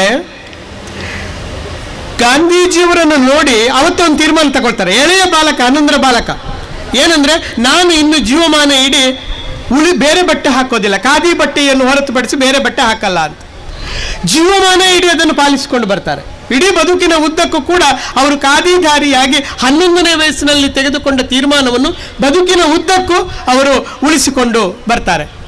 ಗಾಂಧೀಜಿಯವರಿಂದ ಆ ಕಾಲದಲ್ಲಿ ಪ್ರಭಾವಿತರಾಗಿ ಅವರು ಏನು ಮಾಡಿದ್ರು ಅಂದರೆ, ಅಲ್ಲಿ ಅವರು ಈ ಹರಿಜನರಿದ್ದಂಥ ಕೇರಿಗಳಿಗೆ ಹೋಗಿ ಅಲ್ಲಿರತಕ್ಕಂಥ ಸಣ್ಣ ಮಕ್ಕಳನ್ನು ಸಾಬೂನು ಹಾಕಿ ಮೀಯಿಸುವುದು, ಅವರಿಗೆ ಬಿಸ್ಕೆಟ್ ಕೊಡುವುದು, ಖಾದಿ ನೂಲುವುದು ಹೇಗೆ ಅಂತ ಕಲಿಸಿಕೊಡುವುದು, ಆ ಹೊಲಗೆ ಅಂತ ನಮ್ಮ ಆ ದಲಿತ ಕೇರಿಗಳಲ್ಲಿ ಹೋಗಿ ನೈರ್ಮಲ್ಯದ ಬಗ್ಗೆ ಜಾಗೃತಿಯನ್ನು ಹುಟ್ಟಿಸುವುದು, ಜಾತೀಯತೆಯ ವಿರುದ್ಧ ಈ ಜಾತಿ ಎನ್ನುವುದು ಈ ಸಮಾಜದಲ್ಲಿ ಅನಿಷ್ಟ ಎನ್ನುವ ಚಿಂತನೆಗಳನ್ನು ಬಿತ್ತುವುದು, ಇವುಗಳನ್ನೆಲ್ಲ ಇನ್ನೂ ಹಿರಿಯ ಪ್ರಾಥಮಿಕ ಶಾಲೆ ಓದುತ್ತಿರುವ ಹುಡುಗ ಮಾಡ್ತಾನೆ. ನೋಡಿ ಎಷ್ಟು ಪ್ರಬುದ್ಧ ಆಗಿದ್ದ ಎಳೆಯ ವಯಸ್ಸಿನಲ್ಲೇ ಅಂತ. ಅನಂತರ ಅವರು ಹೈಸ್ಕೂಲಿಗೆ ಅವರು ಕೇರಳದ ಭಾಗಕ್ಕೆ ಹೋಗಬೇಕಾಯಿತು. ಕೇರಳದ ನೀಲೇಶ್ವರ ಎನ್ನುವ ಒಂದು ಊರಿನಲ್ಲಿ ರಾಜಾಸ್ ಹೈಸ್ಕೂಲು ಅಂತ ಒಂದು ಹೈಸ್ಕೂಲ್, ಅಲ್ಲಿಗೆ ಹೋಗ್ತಾರೆ ಅವರು. ಇಲ್ಲಿ ಇರುವಾಗ ಗಾಂಧಿವಾದದ ಪ್ರಭಾವಕ್ಕೊಳಗಾದ ನಿರಂಜನರು, ಅವರ ಹೆಸರು ಕುಳಕುಂದ ಶಿವರಾಯ ಅಂತ. ಕುಳಕುಂದ ಶಿವರಾಯರು ಅನಂತರ ಅವರು ಕೇರಳಕ್ಕೆ ಹೋದ ಮೇಲೆ ಕೇರಳದ ಜಾಗ ಪೂರ್ತಿ ಅದೊಂದು ಕಮ್ಯುನಿಸ್ಟ್ ಚಿಂತನೆ ತುಂಬಿಕೊಂಡಿದ್ದಂಥ ಒಂದು ಊರು. ಆ ಊರಿಗೆ ಹೋದಾಗ ಅಲ್ಲಿರತಕ್ಕಂಥ ಅಲ್ಲಿ ಒಂದು ಓದಿನ ಒಂದು ಹಸಿವು ಅವರದ್ದು ವಿಶೇಷವಾಗಿ ಬೆಳೆದು ಆ ಕಾಲದಲ್ಲಿಯೇ ಅವರು ಕಮ್ಯುನಿಸ್ಟ್ ಚಿಂತಕರ ಕೃತಿಗಳನ್ನು ಓದ್ತಾರೆ. ಅಲ್ಲಿನ ಕಮ್ಯುನಿಸ್ಟ್ ಚಳವಳಿಯ ಜೊತೆಗೆ ತನ್ನನ್ನು ತಾನು ತೊಡಗಿಸಿಕೊಳ್ತಾರೆ. ಆ ಕಾಲದಲ್ಲಿ ಅವರು ಕೈಯೂರಿನಲ್ಲಿ ನಡೆದ ರೈತ ಹೋರಾಟವನ್ನು ಕಣ್ಣೇರೆ ನೋಡ್ತಾರೆ. ಕೆಯ್ಯೂರು ಅಂತ ಕೇರಳದ ಭಾಗದಲ್ಲಿದ್ದಂಥ ಇದನ್ನು ಕಣ್ಣಾರೆ ನೋಡ್ತಾರೆ. ಇದೆಲ್ಲವೂ ಕೂಡ ಅವರ ಮೇಲೆ ಪ್ರಭಾವವನ್ನು ವಿಶೇಷವಾಗಿ ಬೀರ್ತದೆ. ಹಾಗೆ ಒಂದು ಕಡೆಯಲ್ಲಿ ಗಾಂಧಿಯ ಪ್ರಭಾವ, ಇನ್ನೊಂದು ಕಡೆ ನೆಹರು ಅವರು ಒಂದ್ಸಲ ಬಂದಿದ್ದಾಗ ಕೂಡ ನೆಹರು ಅವರನ್ನು ನೋಡಿ ಅವರು ಆಕರ್ಷಿತರಾಗಿ ಅವರು ಆ ಕಾಲದಲ್ಲಿ ಹೈಸ್ಕೂಲ್ನಲ್ಲಿರತಕ್ಕಂಥ ಕಾಲದಲ್ಲಿ ಕಾಂಗ್ರೆಸ್ಸನ್ನು ಸೇರಿಕೊಳ್ತಾರೆ. ಹೀಗೆ ನಿರಂತರವಾಗಿ ಒಂದು ಸಾಮಾಜಿಕವಾದ ಹೋರಾಟದ ಜೊತೆಗೆ ತನ್ನನ್ನು ತಾನು ಗುರುತಿಸಿಕೊಂಡ ಒಬ್ಬ ಹುಡುಗ, ಒಬ್ಬ ಯುವಕ ಬೆಳೀತಾ ಹೇಗೆ ಬೇರೆ ಬೇರೆ ಕ್ಷೇತ್ರಗಳಲ್ಲಿ ತನ್ನನ್ನು ತಾನು ವಿಸ್ತರಿಸಿಕೊಳ್ತಾನೆ ಎನ್ನುವುದು ಬಹಳ ಮುಖ್ಯವಾದ ಸಂಗತಿ. ರಾಜಾಸ್ ಹೈಸ್ಕೂಲ್ನಲ್ಲಿರುವಾಗ ಅಲ್ಲಿ ಬೇರೆ ಬೇರೆ ಸಾಹಿತ್ಯ ಚಟುವಟಿಕೆಗಳಲ್ಲಿ ಭಾಗವಹಿಸ್ತಾ, ಕಮ್ಯುನಿಸ್ಟ್ ಚಳವಳಿಯ ಜೊತೆಗೆ ಭಾಗವಹಿಸ್ತಾ, ಸಾಮಾಜಿಕ ಚಳವಳಿಗಳ ಜೊತೆಗೆ ತಾನು ನೇರವಾಗಿ ಪಾಲ್ಗೊಳ್ತಾ ಇದ್ದಂಥ ನಿರಂಜನರು ಅನಂತರ ಹೈಸ್ಕೂಲ್ ಅವಧಿಯನ್ನು ಮುಗಿಸಿದ ಬಳಿಕ ಮಂಗಳೂರಿಗೆ ಬರ್ತಾರೆ. ಮಂಗಳೂರಿಗೆ ಬಂದು ಈಗಾಗಲೇ ನಾನು ಹೇಳಿದ ಹಾಗೆ ನಾನಿನ್ನು ವಿದ್ಯಾಭ್ಯಾಸವನ್ನು ಮುಂದುವರಿಸೋದಿಲ್ಲ ಅಂತ ತೀರ್ಮಾನ ಕೈಗೊಂಡು ಅವರು ಉದ್ಯೋಗಕ್ಕಾಗಿ ಏನು ಮಾಡೋದು ಅಂತ ಯೋಚನೆ ಮಾಡಿ ಪತ್ರಿಕಾ ಲೋಕಕ್ಕೆ ಪ್ರವೇಶ ಮಾಡೋದು ಅಂತ ತೀರ್ಮಾನ ಮಾಡ್ತಾರೆ. ಆಗ ಅವರ ನೆನಪಿಗೆ ಬಂದದ್ದು ರಾಷ್ಟ್ರಬಂಧು. ತನ್ನ ಮೊದಲ ಕತೆ ಪ್ರಕಟ ಆದ ಪತ್ರಿಕೆ ನೆನಪಾಯಿತು. ಸೀದಾ ಅವರು ರಾಷ್ಟ್ರಬಂಧು ಕಚೇರಿಗೆ ಹೋಗ್ತಾರೆ. ಮೊದಲೇ ಪತ್ರ ಬರೆದಿದ್ದಾರೆ, ನಾನು ಬರ್ತಾ ಇದ್ದೇನೆ ನಿಮ್ಮ ಕಚೇರಿಗೆ, ದಯವಿಟ್ಟು ನನಗೊಂದು ನಿಮ್ಮನ್ನು ಭೇಟಿಯಾಗುವುದಕ್ಕೆ ಅವಕಾಶ ಕೊಡಿ ಅಂತ ಪತ್ರವನ್ನು ಬರೆದಿದ್ದಾರೆ. ಕಡೆಗೋಡ್ಲು ಶಂಕರ ಭಟ್ರು ಈ ಪತ್ರವನ್ನು ನೋಡಿ ಬಹಳ ಖುಷಿಪಟ್ಟು, ನಾವು ಒಳ್ಳೆ ಕತೆಗಾರ ಬರ್ತಾ ಇದ್ದೇನೆ ಮಾತಾಡಿಸ್ಲಿಕ್ಕೆ ಅಂತ ಭಾವಿಸಿ ನಿಂತಿದ್ರಂತೆ. ನೋಡಿದರೆ ಇನ್ನೂ ಚಿಗುರು ಮೀಸೆ ಮೂಡದ ಒಬ್ಬ ಹುಡುಗ ಬಂದು ಎದುರು ನಿಂತಿದ್ದಾನೆ. ನಾನು ಕುಳಕುಂದ ಶಿವರಾಯ ಅಂತ ಹೇಳುವಾಗ ಇವರಿಗೆ ಆಶ್ಚರ್ಯ ಅಂತೆ. ಕಡೆಗೋಳು ಶಂಕರ ಭಟ್ರು ಏನು ಭಾವಿಸಿದ್ರು ಅಂದರೆ, ಯಾರೋ ಒಬ್ಬ ನಮ್ಮ ಸುಳ್ಯದ ಭಾಗದಲ್ಲಿ ವೃತ್ತಿಯಲ್ಲಿದ್ದಂಥ ಒಬ್ಬ ಶಿವರಾಯ ಕತೆಗಾರ ಈಗೇನೋ ವೃತ್ತಿ ನಿಮಿತ್ತ ನೀಲೇಶ್ವರಕ್ಕೆ ಕಳೆದ 3 ವರ್ಷಗಳ ಹಿಂದೆ ಹೋಗಿದ್ದ, ಈಗ ಅದನ್ನೆಲ್ಲ ಮುಗಿಸಿ ಏನೋ ನನ್ನನ್ನು ಭೇಟಿಯಾಗಲಿಕ್ಕೆ ಬರ್ತಾ ಇದ್ದಾನೆ ಅಂತ ಭಾವಿಸಿದ್ರು. ಯಾರೋ ಒಬ್ಬ ಹಿರಿಯ ಲೇಖಕ ಬರ್ತಾ ಇದ್ದಾನೆ ಅಂತ ಕಡೆಗೋಳು ಶಂಕರ ಭಟ್ರು ಭಾವಿಸಿದ್ರಂತೆ. ಅವರೇ ಬರೀತಾರೆ, ಕಡೆಗೋಳು ಶಂಕರ ಭಟ್ರು ಬರೀತಾರೆ, ಹೀಗೆ ಒಬ್ಬ ಕಿರು ಮೀಸೆಯ ಹುಡುಗನನ್ನು ನೋಡಿ ನಾನು ಕನ್ನಡದ ಭವಿಷ್ಯದ ಬಗೆಗೆ ಬಹಳ ಸಂಭ್ರಮ ಪಟ್ಟೆ, ಅವನಿಗೆ ಬೇರೆ ಏನನ್ನೂ ಕೇಳದೆ ಅವನನ್ನು ರಾಷ್ಟ್ರಬಂಧುವಿಗೆ ನಾನು ಸೇರಿಸಿಕೊಂಡೆ ಅಂತ ಬರೀತಾರೆ. ಹಾಗೆ ರಾಷ್ಟ್ರಬಂಧು ಪತ್ರಿಕೆಗೆ ಅವರು ಸೇರಿಕೊಳ್ತಾರೆ. ಅಲ್ಲಿಂದ ನಂತರ ಪತ್ರಕರ್ತರಾಗಿ ಅವರು ಮಾಡಿದ ಸೇವೆ ಅಮೋಘವಾದದ್ದು. ಅದು ರಾಷ್ಟ್ರಬಂಧು ಇರ್ಬೋದು, ಬೇರೆ ಬೇರೆ ಪತ್ರಿಕೆಗಳು, ಅದು ನವಭಾರತ ಇರ್ಬೋದು, ಸಂಯುಕ್ತ ಕರ್ನಾಟಕ ಇರ್ಬೋದು, ಬೆಂಗಳೂರಿನಿಂದ ಬರ್ತಾ ಇದ್ದಂಥ ಶಾಂತಿ ನಾಡು ಇರ್ಬೋದು, ಡೆಲ್ಲಿ ನ್ಯೂಸ್ ಇರ್ಬೋದು, ಜನವಾಣಿ ಇರ್ಬೋದು, ಹೀಗೆ ಬೇರೆ ಬೇರೆ ಪತ್ರಿಕೆಗಳಲ್ಲಿ ಅವರು ದುಡಿತಾರೆ. ಜನಶಕ್ತಿ ಅಂತ ಒಂದು ಪತ್ರಿಕೆಯನ್ನು ಆರಂಭ ಮಾಡ್ತಾರೆ, ಮತ್ತು ಕೊನೆಗೆ ಅವರೇ ಆ ಜನಶಕ್ತಿ ಪತ್ರಿಕೆಯನ್ನು ಆರಂಭ ಮಾಡಿ ಅದರಲ್ಲಿ ಸರಕಾರದ ಧೋರಣೆಗಳ ವಿರುದ್ಧ ಮಾತಾಡ್ತಾರೆ. ಅಂದರೆ ನಿರಂತರವಾಗಿ ಈ ಪ್ರಭುತ್ವದ ದಬ್ಬಾಳಿಕೆ ಏನುಂಟು, ಅಂದರೆ ಬ್ರಿಟಿಷರ ಕಾಲದ ಸಮಾಜಕ ಸ್ಥಿತಿ ಏನುಂಟು ಅದರ ವಿರುದ್ಧ ದಂಗೆ ಹೇಳ್ತಾರೆ, ಕಮ್ಯುನಿಸ್ಟ್ ಚಳವಳಿಯನ್ನು ಆರಂಭಿಸ್ತಾರೆ. ಜನಶಕ್ತಿಯಲ್ಲಿ ಅವರು ಬರೆದ ಒಂದು ಲೇಖನಕ್ಕೆ ಸರ್ಕಾರ ಮುನಿಸಿಕೊಂಡು ಅವರನ್ನು ಬಂಧಿಸಬೇಕು ಅಂತ ಪ್ರಯತ್ನ ಪಡುತ್ತೆ. ಅಷ್ಟೊತ್ತಿಗೆ ಭೂಗತರಾಗಿ ಹೋಗಿ ಪತ್ರಕರ್ತರ ತಮ್ಮ ಬದುಕನ್ನು ಅವರು ಮುಂದುವರಿಸಿದ್ದನ್ನು ನಾವು ಗಮನಿಸ್ತೇವೆ. ಹೀಗೆ ಅನೇಕ ಪತ್ರಿಕೆಗಳನ್ನು ಮುನ್ನಡೆಸಿದ, ಪತ್ರಿಕೆಗಳಲ್ಲಿ ದುಡಿದ ಅವರು ಅಂಕಣಕಾರರಾಗಿ ಬಹಳ ದೊಡ್ಡ ಹೆಸರನ್ನು ಕನ್ನಡ ನಾಡಿನಲ್ಲಿ ಮಾಡ್ತಾರೆ. ಅಂಕಣಕಾರರು ಅಂದರೆ ಪತ್ರಿಕೆಯಲ್ಲಿ ಒಂದು ನಿಶ್ಚಿತ ಕಾಲಮ್ನಲ್ಲಿ ನಿರಂತರ ಬರೀತಾ ಬರುವಂಥ ಒಬ್ಬ, ನಿರಂತರವಾಗಿ ಅವರು ಅನೇಕ ಅಂಕಣಗಳನ್ನು ಬರೆದರು. ಅಂಕಣಗಳಲ್ಲಿ ಅನೇಕ ವೈವಿಧ್ಯಗಳನ್ನು ತರ್ತಾರೆ. ಸರು ಕೇಳಿದೆಯ, ಸಂಗಾತಿ ಸಂಚಯದಂಥ ಬೃಹತ್ ಗ್ರಂಥಗಳೇ ಅವರ ಅಂಕಣ ಬರಹಗಳನ್ನು ಸಂಗ್ರಹಿಸಿದ ಕೃತಿಗಳು. ಹೀಗೆ ಅಂಕಣ ಬರಹಗಳ ಜೊತೆಗೆ ಒಂದು ಕಡೆಯಲ್ಲಿ ಪತ್ರಕರ್ತರಾಗಿ ಅವರು ದುಡಿದ ಸೇವೆ ಒಂದು ಕಡೆ ಆದರೆ, ಇನ್ನೊಂದು ಕಡೆಯಲ್ಲಿ ಅವರು ಕಥೆಗಾರರಾಗಿ, ಕಾದಂಬರಿಕಾರರಾಗಿ ಕನ್ನಡದಲ್ಲಿ ಬಹಳ ದೊಡ್ಡ ಹೆಸರಾಗ್ತಾರೆ. ಅವರು ಅಯ್ಯನ್ಯ ಎನ್ನುವ ಮೊದಲ ಕಥಾ ಸಂಕಲನದಿಂದ ತೊಡಗಿ ಅನೇಕ ಸಂಕಲನಗಳನ್ನು ಅವರು ತರ್ತಾರೆ. ಅದರಲ್ಲಿ ಬಹಳ ಮುಖ್ಯವಾಗಿ ನಮಗೆ ನೆನಪು ಮಾಡಿಕೊಳ್ಳುವಂಥ ಕೆಲವು ಅವರ ಕಥೆಗಳು, ಒಂದು ಒಂಟಿ ನಕ್ಷತ್ರ ನಕ್ಕೀತು, ಅನ್ನದೇವರ ರೈಲು ಪುರಾಣ, ನಾಸ್ತಿಕ ಕೊಟ್ಟ ದೇವರು, ಕೊನೆಯ ಗಿರಾಕಿ, ಇವೆಲ್ಲ ಬಹಳ ಅದ್ಭುತವಾದ ಕನ್ನಡದ ಕಥೆಗಳು. ಅದಲ್ಲದೆ ಅವರು ಕಾದಂಬರಿಕಾರರಾಗಿ ಬಹಳ ದೊಡ್ಡ ಹೆಸರು. ಅವರು ಒಂದು ಚಿರಸ್ಮರಣೆ ಅಂತ ಕೈಯೂರಿನ ಸ್ವಾತಂತ್ರ್ಯ ಹೋರಾಟದ ಕಥನವನ್ನು ಒಳಗೊಂಡಿರತಕ್ಕಂಥ ಬಹಳ ಅದ್ಭುತವಾದ ಒಂದು ಕಾದಂಬರಿಯನ್ನು ಅವರು ಬರೀತಾರೆ, ಚಿರಸ್ಮರಣೆ. ಅದಲ್ಲದೆ ಅವರದ್ದು ವಿಮೋಚನೆ ಅಂತ ಬರುತ್ತೆ, ಮೃತ್ಯುಂಜಯ ಅಂತ ಬರುತ್ತೆ. ಅನೇಕ ಕಾದಂಬರಿಗಳನ್ನು ಕಟ್ಟಿಕೊಡ್ತಾರೆ. ಎಲ್ಲ ಕಾದಂಬರಿಗಳು, ಎಲ್ಲ ಕಥೆಗಳು ಒಂದು ಕೇಂದ್ರದ ಸುತ್ತ ಇರ್ತಿದ್ವು. ಏನಂದರೆ ಅದು ಈ ಸಮಾಜದಲ್ಲಿ ಶೋಷಣೆ ಏನಿದೆ, ದಬ್ಬಾಳಿಕೆ ಏನಿದೆ, ಅವುಗಳ ವಿರುದ್ಧ ಹೋರಾಟ ಮಾಡುವ ಒಂದು ಧ್ವನಿಯನ್ನು, ಅದು ಒಂದು ಶೋಷಿತರ ಪರವಾದ ಧ್ವನಿಯನ್ನು ಕನ್ನಡದಲ್ಲಿ ಬಹಳ ಶಕ್ತವಾಗಿ ಕಟ್ಟಿಕೊಟ್ಟಿರತಕ್ಕಂಥ ಲೇಖಕ ನಿರಂಜನರು. ಆನಾ ಕೃಷ್ಣರಾಯರು, ಬಸವರಾಜ ಕಟ್ಟಿಮನಿ, ನಿರಂಜನ ಇವರೆಲ್ಲ ಒಂದು ಕಾಲದಲ್ಲಿ ಬರೀತಾ ಬಂದಂಥ ಲೇಖಕರು. ಆನಾ ಕೃಷ್ಣರಾಯರು ತುಂಬ ಕಾದಂಬರಿಗಳನ್ನು ಬರೆದರು, ಆದರೆ ತುಂಬ ರೊಮ್ಯಾಂಟಿಕ್ ಆಗಿ ಬರೆದರು. ಆ ಕಾರಣಕ್ಕಾಗಿಯೇ ನಿರಂಜನರು ಆನಾ ಕೃಷ್ಣರಾಯರ ಜೊತೆಗೆ ಭಿನ್ನಾಭಿಪ್ರಾಯವನ್ನು ವೇದಿಕೆಯಲ್ಲಿ ಹಂಚಿಕೊಳ್ತಾರೆ. ಆನಾ ಕೃಷ್ಣರಾಯರು ನೀವು ಮಾಡ್ತಾ ಇರೋ ಕೆಲಸ ಸರಿ ಇಲ್ಲ ಅಂತ ಅವರನ್ನು ಬೈತಾರೆ. ಮಾತ್ರ ಅಲ್ಲ, ತಮ್ಮದೇ ಆದಂಥ ಪಕ್ಕ ಶೋಷಣೆಯ ವಿರುದ್ಧವಾದ ಒಂದು ಧ್ವನಿಯಾಗಿ ಯಾರು ದಲಿತರಿದ್ದಾರೆ, ಯಾರು ಕಾರ್ಮಿಕರಿದ್ದಾರೆ, ಯಾರು ಕಷ್ಟದಲ್ಲಿದ್ದವರಿದ್ದಾರೆ, ಅವರ ಧ್ವನಿಯಾಗಿ ತನ್ನ ಬದುಕನ್ನು ಇಡೀ, ಅದು ಪತ್ರಕರ್ತ ಬದುಕು ಇರ್ಬೋದು, ತನ್ನ ಸೃಜನಶೀಲ ಬದುಕು ಇರ್ಬೋದು, ಅದರಲ್ಲಿ ಕಟ್ಟಿದ ಬಹಳ ವಿಶೇಷವಾದ ವ್ಯಕ್ತಿತ್ವ ಅದು ನಿರಂಜನರದು. ಅವರ ಬದುಕು ಹಾಗೆ ಬಹಳ ಹೋರಾಟಮಯವಾದ ಬದುಕು, ಬಹಳ ದುಃಖಕರವಾದಂಥ, ಆಘಾತಕಾರಿಯಾದಂಥ ಬದುಕು. ಅವರು ಒಂದ್ಸಲ ಮೈಸೂರು ವಿಶ್ವವಿದ್ಯಾಲಯದ ಸೆನೆಟ್ ಮೆಂಬರ್ ಆಗಿದ್ದಾಗ ಸೆನೆಟ್ ಭಾಷಣ ಮಾಡ್ತಾ ಇರಬೇಕಿದ್ರೇ ಕುಸಿದು ಬೀಳ್ತಾರೆ. ಕುಸಿದು ಬಿದ್ದು ಒಂದು ಭಾಗ ಇಡೀ, ಎಡಭಾಗ ಇಡೀ ಅದು ಲಕ್ವ ಹೊಡಿತದೆ, ಪಾರ್ಶ್ವವಾಯು ಹೊಡಿತದೆ, ಬೀಳ್ತಾರೆ. ಆ ಸಂದರ್ಭದಲ್ಲಿ ಅವರನ್ನು ಪ್ರೀತಿಯಿಂದ ಸಲಹಿದ್ದು ಯಾರು ಅಂದರೆ ಅನುಪಮ ನಿರಂಜನ. ಅವರು ನಿರಂಜನರ ಮಡದಿ, ಅವರು ಕೂಡ ಕನ್ನಡದ ಬಹಳ ದೊಡ್ಡ ಲೇಖಕಿ. ಸಣ್ಣ ವಯಸ್ಸಿನಲ್ಲಿಯೇ ಈ ಅವರು ಏನು ನಾನಾಗೆ ಹೇಳಿದಲ್ಲ, ಭೂಗತರಾಗಿದ್ದರು ಅಂತ. ಭೂಗತರಾಗಿದ್ದಾಗ ಆ ಕಥೆಗಾರನನ್ನು ನೋಡಬೇಕು, ನಿರಂಜನ ಕಥೆಗಾರನನ್ನು ನೋಡಬೇಕು ಅಂತ ತನ್ನ ಕಥೆಗಳನ್ನು ಹಿಡಿದುಕೊಂಡು ಬಂದ ವೆಂಕಟಲಕ್ಷ್ಮಿಯನ್ನು ಅವರು ಮತ್ತೆ ಮದುವೆ ಆಗ್ತಾರೆ, ಅವರ ಬಾಳ ಸಂಗಾತಿ ಆಗ್ತಾರೆ. ಆಗ ಅವರು ಬರೀತಾರೆ, ನನ್ನ ಪಾಲಿನ ಸಾವಿತ್ರಿ ಅಂತ. ಅನುಪಮ ನನ್ನ ಪಾಲಿನ ಸಾವಿತ್ರಿ ಅಂತ. ಸತ್ಯವಾನನ್ನು ಸಾವಿತ್ರಿ ಹೇಗೆ ಬದುಕಿಸಿದಳೋ ಹಾಗೆ ಲಕ್ವ ಹೊಡೆದ ಆ ದಿನಗಳಲ್ಲಿ ನನ್ನನ್ನು ಅಷ್ಟು ಪ್ರೀತಿ ಅಕ್ಕರೆಯಿಂದ ನೋಡಿ ನನಗೆ ಮರುಜೀವ ಕೊಟ್ಟಳು ಅಂತ. ಆದರೂ ಒಂದು ಭಾಗ ಇಡೀ ಲಕ್ವ ಹೊಡೆದು ನಿಷ್ಕ್ರಿಯ ಆಗಿದ್ರು ಕೂಡ ಬರೆಯುವುದನ್ನು ಬಿಡಲಿಲ್ಲ ಅವರು ಗಾಲಿ ಕುರ್ಚಿಯಲ್ಲಿ ಬರ್ತಾ ಹೇಳ್ತಾ ಇದ್ರಂತೆ, ಏನು ಒಂದು ಭಾಗ ಪಾರ್ಶ್ವವಾಯು ಹೊಡೆದ್ರೆ ಏನಾಯಿತು, ಇನ್ನೊಂದು ಬಲಭಾಗ ಕ್ರಿಯಾಶೀಲವಾಗಿದೆಯಲ್ಲ, ದುಡಿಲಿಕ್ಕೆ ಬೇಕಾಗುವಷ್ಟು ಶಕ್ತಿ ಇದೆಯಲ್ಲ ಅಂತ. ಆ ಬಳಿಕ ಅವರು ಏನು ನವಕರ್ನಾಟಕದವರು ಮಾಡಿದ ವಿಜ್ಞಾನ ಕಥಾಕೋಶಗಳ 25 ಸಂಪುಟಗಳು ನೋಡಿ, 5,000 ಪುಟಗಳ ಒಂದು 25 ಸಂಪುಟಗಳನ್ನು ಅವರು ಆ ಕಾಲದಲ್ಲಿ ತರ್ತಾರೆ. ಜ್ಞಾನಗಂಗೋತ್ರಿಯ ವಿಶ್ವಕಥಾಕೋಶವನ್ನು ಅವರು ತರ್ತಾರೆ. ಹೀಗೆ ಬಹಳ ದೊಡ್ಡ ಮಟ್ಟದ ಕೆಲಸವನ್ನು ಅವರು ತನ್ನ ಬದುಕಿನ ಕೊನೆಯಲ್ಲಿ ಬಹಳ ಕಷ್ಟ ಆಯಿತು. ಮತ್ತೆ ಅನುಪಮ ಅವರಿಗೆ ಮನೆಯಲ್ಲಂತೂ ಕುಟುಂಬದಲ್ಲಿ ಸಂಕಟದ ಮೇಲೆ ಸಂಕಟ.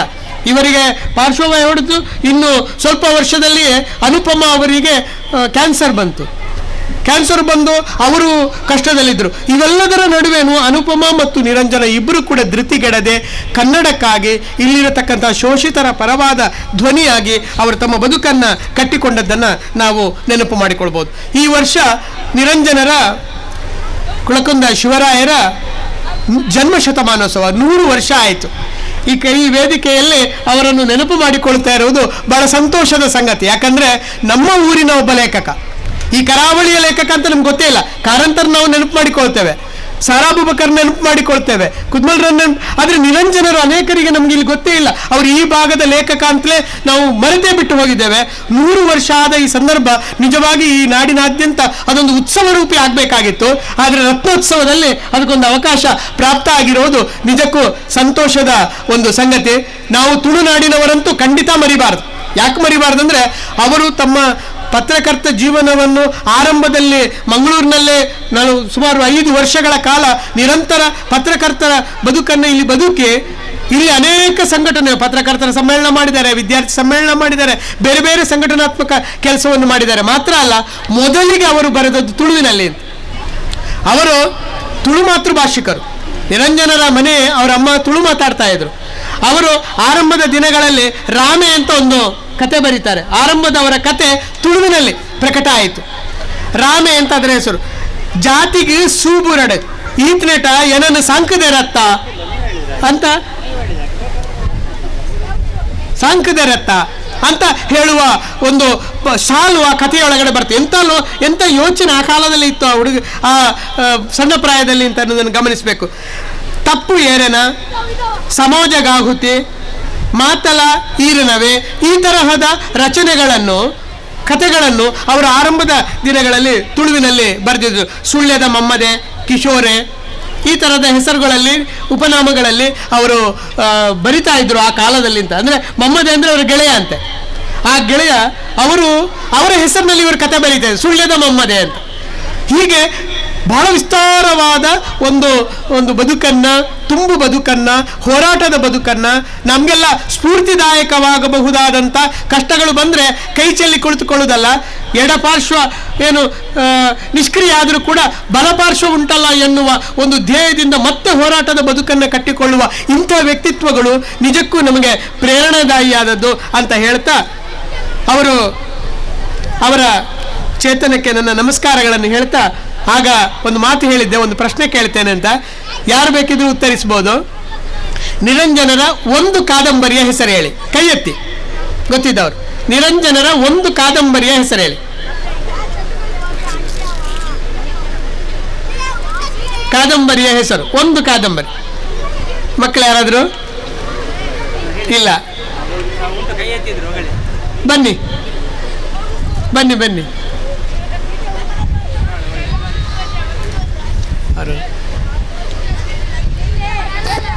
ಕೊಟ್ಬಿಟ್ಟು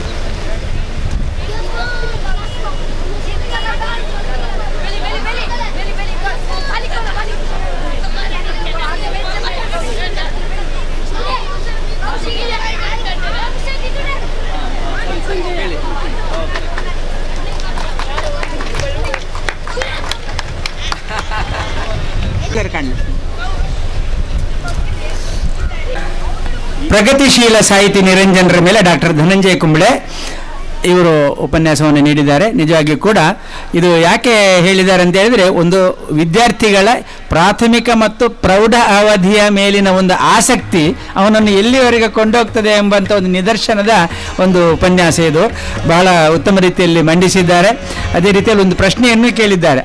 ಅವರ ಕಾದಂಬರಿಗಳಲ್ಲಿ ಯಾರಿಗಾದರೂ ಗೊತ್ತುಂಟು ಅಂತ ಕೇಳುವಾಗ ಮೃತ್ಯುಂಜಯ ಕಾದಂಬರಿ ನೆನಪಿದೆ ಅಂತೇಳಿ ಹೇಳಿ ಒಬ್ಬರು ಪದ್ಮಿನಿ ಅಂತ ಅವರು ಬಂದು ಅವರು ಹೇಳಿದಂತೆ ಸ್ಮರಣಿಕೆಯನ್ನು ಸ್ವೀಕರಿಸಿದ್ದಾರೆ. ಅವರಿಗೂ ಕೂಡ ಅಭಿನಂದನೆಗಳು. ಮತ್ತು ಡಾಕ್ಟರ್ ಧನಂಜಯ ಕುಂಬಳೆ ಅವರಿಗೆ ವಂದನೆಗಳನ್ನು ಸಲ್ಲಿಸ್ತಾ ಇದ್ದೇವೆ.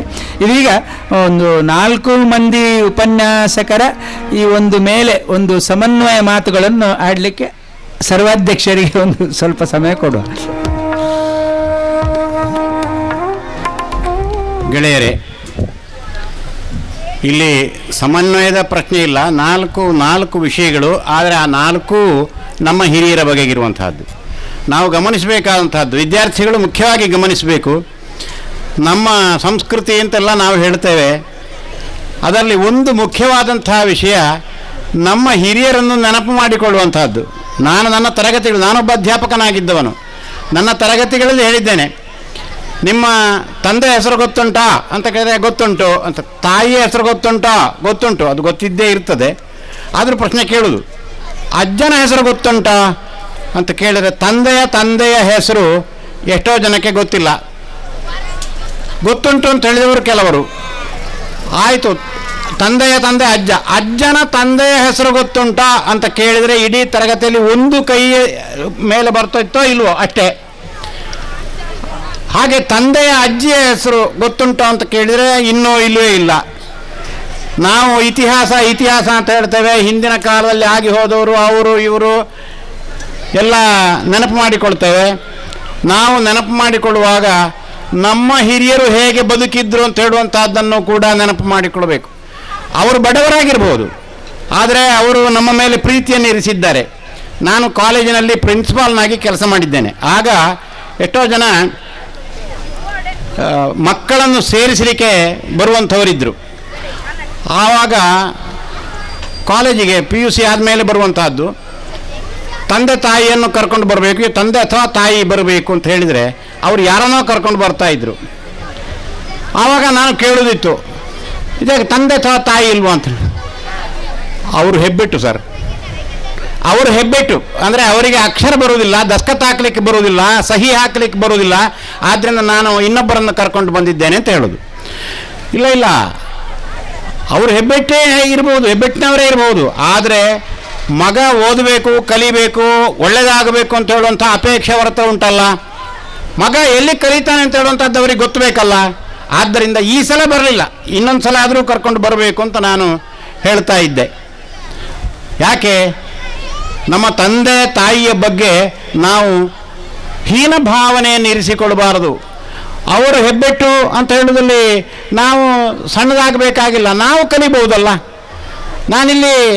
ನಾನು ಕಾಲೇಜಿನಲ್ಲಿ ಕನ್ನಡ ಪ್ರಾಧ್ಯಾಪಕನಾಗಿ ಎಲ್ಲ ಪದವಿಗೆ ಬೇಕಾದರೆ PhD ಇತ್ಯಾದಿಯನ್ನು ಪಡೆದವನು.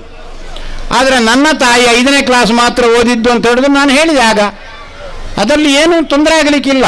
ಅವರಿಗೆ ಆವಾಗ ಇದ್ದ ಅವಕಾಶ ಅಷ್ಟು ಅವಕಾಶದಲ್ಲಿ ಅವರು ಕಲ್ತಿದ್ದಾರೆ ಅಷ್ಟೇ. ಆದರೆ ನಮ್ಮ ತಾಯಿ ಯಾವುದಲ್ಲ, ಅದಲ್ಲ ಅಂತ ಆಗುವುದಿಲ್ಲಲ್ಲ. ಹಾಗೆಯೇ ನಮ್ಮ ಹಿರಿಯರೇ ಅವರು ಹೇಗೆ ಜೀವನ ಮಾಡಿದರು ಎಂಬುದು ನಮಗೆ ಗೊತ್ತಬೇಕು. ಹಾಗೆ ನಾವಿಲ್ಲಿ ಸಾಹಿತ್ಯಕ್ಕೆ ಸಂಬಂಧಪಟ್ಟಂತಹ ಒಂದು 4-6 ಜನ ಹಿರಿಯರನ್ನು ನೋಡಿದ್ದೇವೆ. ಸಾಹಿತ್ಯ ಮಾತ್ರ ಅಲ್ಲ, ಸಮಾಜ ಸುಧಾರಣೆಯ ವಿಷಯದಲ್ಲಿಯೂ ಕೂಡ ಕುದ್ಮಲ್ ರಂಗರಾವ್ ಅವರ ಬಗ್ಗೆ, ಮಂಗಳೂರಿನವರೇ, ಅವರ ಬಗ್ಗೆ ಮಾತಾಡಿದರು. ಸಾರಾ ಅಬೂಬಕರ್ ಅವರ ಬಗ್ಗೆ ಮಾತನಾಡಿದರು, ಶಿವರಾಮ ಕಾರಂತರ ಬಗ್ಗೆ ಮಾತನಾಡಿದರು, ಮತ್ತು ಸಾಹಿತಿ ನಿರಂಜನ ಅವರ ಬಗೆಗೆ ಮಾತನಾಡಿದರು. ಇವರೆಲ್ಲರೂ ಬಡತನದ ಹಿನ್ನೆಲೆಯಲ್ಲಿಯೇ ಬಂದಂಥವರು, ಬಹಳ ಶ್ರೀಮಂತರೇನಲ್ಲ. ಅದರಲ್ಲಿ ಇದ್ದದ್ದಲ್ಲಿ ಸ್ವಲ್ಪ ಸಾರಾ ಅಬೂಬಕರ್ ಅವರು ಅಷ್ಟು ಬಡತನದ ಹಿನ್ನೆಲೆಯಲ್ಲಿದ್ದವರಲ್ಲ, ಮತ್ತೆಲ್ಲರೂ ಬಡತನದ ಹಿನ್ನೆಲೆಯಲ್ಲಿ ಇದ್ದವರು. ಶಿವರಾಮ ಕಾರಂತರ ತಂದೆ ಕೂಡ ಹಾಗೆ, ಅವರು ಒಂದು ಬಟ್ಟೆಯ ಅಂಗಡಿ ಮಾಡಿಕೊಂಡಿದ್ದಂಥವರು. ಅವರು ಏನು ಬಹಳ ಶ್ರೀಮಂತರಾದಂಥವರೇನಲ್ಲ. ಈ ಬಡತನದಿಂದಲೇ ಅವರು ಮೇಲೆ ಬಂದಿದ್ದಾರೆ. ಯಾವುದರಿಂದ ಅಂತ ಕೇಳಿದರೆ ವಿದ್ಯಾಭ್ಯಾಸದಿಂದ ಮತ್ತು ಸತತವಾದ ಪ್ರಯತ್ನದಿಂದ. ಇದು ಇರಬೇಕಾದಂಥದ್ದು, ಸತತ ಪ್ರಯತ್ನ. ನಮ್ಮ ಒಬ್ಬ ಕಾವ್ಯಮೀಮಾಂಸಕ ಅಂತ, ಕಾವ್ಯಾವಲೋಕನ ಅಂತ ಹೇಳಿ ಅದರಲ್ಲಿ ಒಬ್ಬ ಬರೆದವ ಕವಿತೆಗೆ ಕಾರಣ ಏನು ಅಂತ ಬರೀತಾನೆ, ಕಾವ್ಯ ಬರೀಲಿಕ್ಕೆ. ಅದರಲ್ಲಿ ಪ್ರತಿಭಾನಂ ಕಾವ್ಯವಿದ್ಯಾ ಪ್ರಚಯ ಪರಿಚಯಂ ವೃದ್ಧ ಸೇವಾನುರಾಗಂ ಸತತಾಭ್ಯಾಸ ಪ್ರಯತ್ನಂ ಕವಿತೆಗೆ ನಿಯತಂ ಕಾರಣಂ ಅಂತ ಹೇಳ್ತಾನೆ. ಇದು ಹಳಗನ್ನಡದಲ್ಲಿದೆ, ಕೆಲವರಿಗೆ ಅರ್ಥ ಆಗಿರ್ಬೋದು. ಅದರ ಒಂದಂಶವನ್ನು ಮಾತ್ರ ಹೇಳ್ತೇನೆ. ಕವಿತೆ ಬರೀಲಿಕ್ಕೆ ಯಾವುದು ಕಾರಣ ಅಂತ ಹೇಳಿದರೆ ಇದನ್ನೆಲ್ಲ ಹೇಳಿ ಅವನಿಗೆ ಪ್ರತಿಭೆ ಬೇಕು, ಇನ್ನೊಂದು ಮತ್ತೊಂದೆಲ್ಲ ಬೇಕು. ಸತತಾಭ್ಯಾಸ ಪ್ರಯತ್ನಂ ಅಂತ ಹೇಳ್ತಾನೆ. ಸತತ ಅಭ್ಯಾಸ ಪ್ರಯತ್ನ ವಿದ್ಯಾರ್ಥಿಗಳಿಗೆ ಇರಬೇಕಾದಂಥದ್ದು. ಸತತವಾದ ಅಂದರೆ ಯಾವಾಗಲೂ ಮಾಡಬೇಕಾದ ಪ್ರಯತ್ನ, ಅಭ್ಯಾಸ ಇದು ಬೇಕು. ಇದಿದ್ದರೆ ಮುಂದೆ ಬರಲಿಕ್ಕೆ ಸಾಧ್ಯ ಆಗ್ತದೆ. ಈ 4 ಜನ ಹಿರಿಯರು ಸತತಾಭ್ಯಾಸ ಪ್ರಯತ್ನದಿಂದ ಮುಂದೆ ಬಂದರು. ವಿಶ್ವವಿದ್ಯಾನಿಲಯಗಳ ಒಂದು ಸೂಚನೆ ಬಂತು, ಎಲ್ಲ ಕಾಲೇಜುಗಳಿಗೂ ಅವರಿಗೆ ಒಂದು ಧ್ಯೇಯವಾಕ್ಯ ಅಂತ ಹೇಳುವಂತಹದ್ದನ್ನು ಇಟ್ಟುಕೊಳ್ಬೇಕು ಅಂತ ಕಾಲೇಜುಗಳಿಗೆ. ನಾನು ಕಾಲೇಜಿನ ಪ್ರಿನ್ಸಿಪಾಲ್ನಾಗಿದ್ದಾಗ ಅಲ್ಲಿ ನಮ್ಮ ಕಾಲೇಜಿಗೆ ಬರೆಸಿ ಹಾಕಿದೆ ಸತತಾಭ್ಯಾಸ ಪ್ರಯತ್ನಂ ಅಂತ. ಇದು ನಮ್ಮ ಕಾಲೇಜಿನ ಧ್ಯೇಯವಾಕ್ಯ. ನಾನು ಹೊಸತಾಗಿ ಪ್ರಥಮ ಪ್ರಾಂಶುಪಾಲನ್ನಾಗಿ ಸ್ಥಾಪನೆ ಮಾಡಿದಂತಹ ಕಾಲೇಜು ಸರ್ಕಾರದ ಕಾಲೇಜು. ಅಲ್ಲಿ ಪ್ರಿನ್ಸಿಪಾಲರು ಕುಳಿತುಕೊಳ್ಳುವಲ್ಲಿ ಮೇಲೆ ಇರುವಂತಹದ್ದು ನಾಗವರ್ಮನ ಈ ಮಾತು, ಸತತಾಭ್ಯಾಸ ಪ್ರಯತ್ನಂ. ಸತತ ಅಭ್ಯಾಸ, ಯಾವಾಗಲೂ ಅಭ್ಯಾಸ ಮಾಡುವುದು, ಪ್ರಯತ್ನ ಮಾಡುವುದು, ಅಧ್ಯಯನ ಅಂತ ಹೇಳಿದರೆ ಅದ್ವಿ. ಇವರು ಈ 4 ಮಂದಿ ಹಿರಿಯರು ಕೂಡ ಇವತ್ತು ಶತಮಾನ ಕಳೆದು ಹೋದವರು. ಅವರ ನೆನಪನ್ನು ನಾವು ಮಾಡಿಕೊಳ್ಳುವುದು ಯಾಕೆ ಎಂಬುದನ್ನು ಕೇಳಿದರೆ ಅವರಿಂದ ಏನಾದರೂ ಪ್ರೇರಣೆ ಪಡಿಬೇಕು. ಆ ಪ್ರೇರಣೆ ಇದು ಸರಳವಾದಂತಹ, ಬೇರೆ ಬೇರೆ ವಿಷಯಗಳಿವೆ, ಇದು ಒಂದು ಸರಳವಾದಂತಹ ವಿಷಯ. ಸತತ ಅಭ್ಯಾಸ ಪ್ರಯತ್ನ, ಇದರಿಂದ ಅವರು ತಮ್ಮ ಜೀವನದಲ್ಲಿ ಸಾಧನೆಯನ್ನು ಮಾಡಿದರು. ನಾವು ಕೂಡ ಅಭ್ಯಾಸ ಮಾಡೋಣ, ಪ್ರಯತ್ನ ಮಾಡೋಣ, ಒಳ್ಳೆಯ ಜೀವನವನ್ನು ಮಾಡೋಣ, ಇನ್ನೊಬ್ಬರಿಗೆ ಕೆಡುಕನ್ನು ಮಾಡದೆ ನಾವು ಒಳ್ಳೆಯ ಕೆಲಸವನ್ನು ಮಾಡೋಣ ಎಂಬುದಾಗಿ ಇವರ ಜೀವನದಿಂದ ತಿಳಿದುಕೊಳ್ಳಬಹುದು. ಸಾಹಿತ್ಯ ಇತ್ಯಾದಿ ಬೇರೆ ಬೇರೆ ವಿಷಯಗಳಿವೆ, ಅದನ್ನು ನಾವು ಆಮೇಲೆ ಅಭ್ಯಾಸ ಮಾಡಿ ನೋಡಿ ತಿಳಿದುಕೊಳ್ಳೋಣ. ನಮ್ಮ 4 ಜನ ಈ ಪ್ರಬಂಧಕಾರರಿಗೆ ಅಭಿನಂದನೆಯನ್ನು ಹೇಳಿ, ಕೇಳಿದಂತಹ ನಿಮಗೆ ಕೂಡ ಅಭಿನಂದನೆಯನ್ನು ಹೇಳಿ ನನ್ನ ಮಾತನ್ನು ಮುಗಿಸ್ತೇನೆ. ನಮಸ್ಕಾರ. ಇಲ್ಲಿ ಸ್ವಲ್ಪ ಸರ್ವಾಧ್ಯಕ್ಷರ ಮಾತುಗಳಿಗೆ ನಮನಗಳನ್ನು ಸಲ್ಲಿಸ್ತಾ ವಿಚಾರಗೋಷ್ಠಿಯನ್ನು ಮುಗಿಸ್ತಾ ಇದ್ದೇವೆ. ಒಂದೇ ಮಾತಿನಲ್ಲಿ ಧನ್ಯವಾದವನ್ನು ಕೊಡ್ತಾ ಇದ್ದೇನೆ.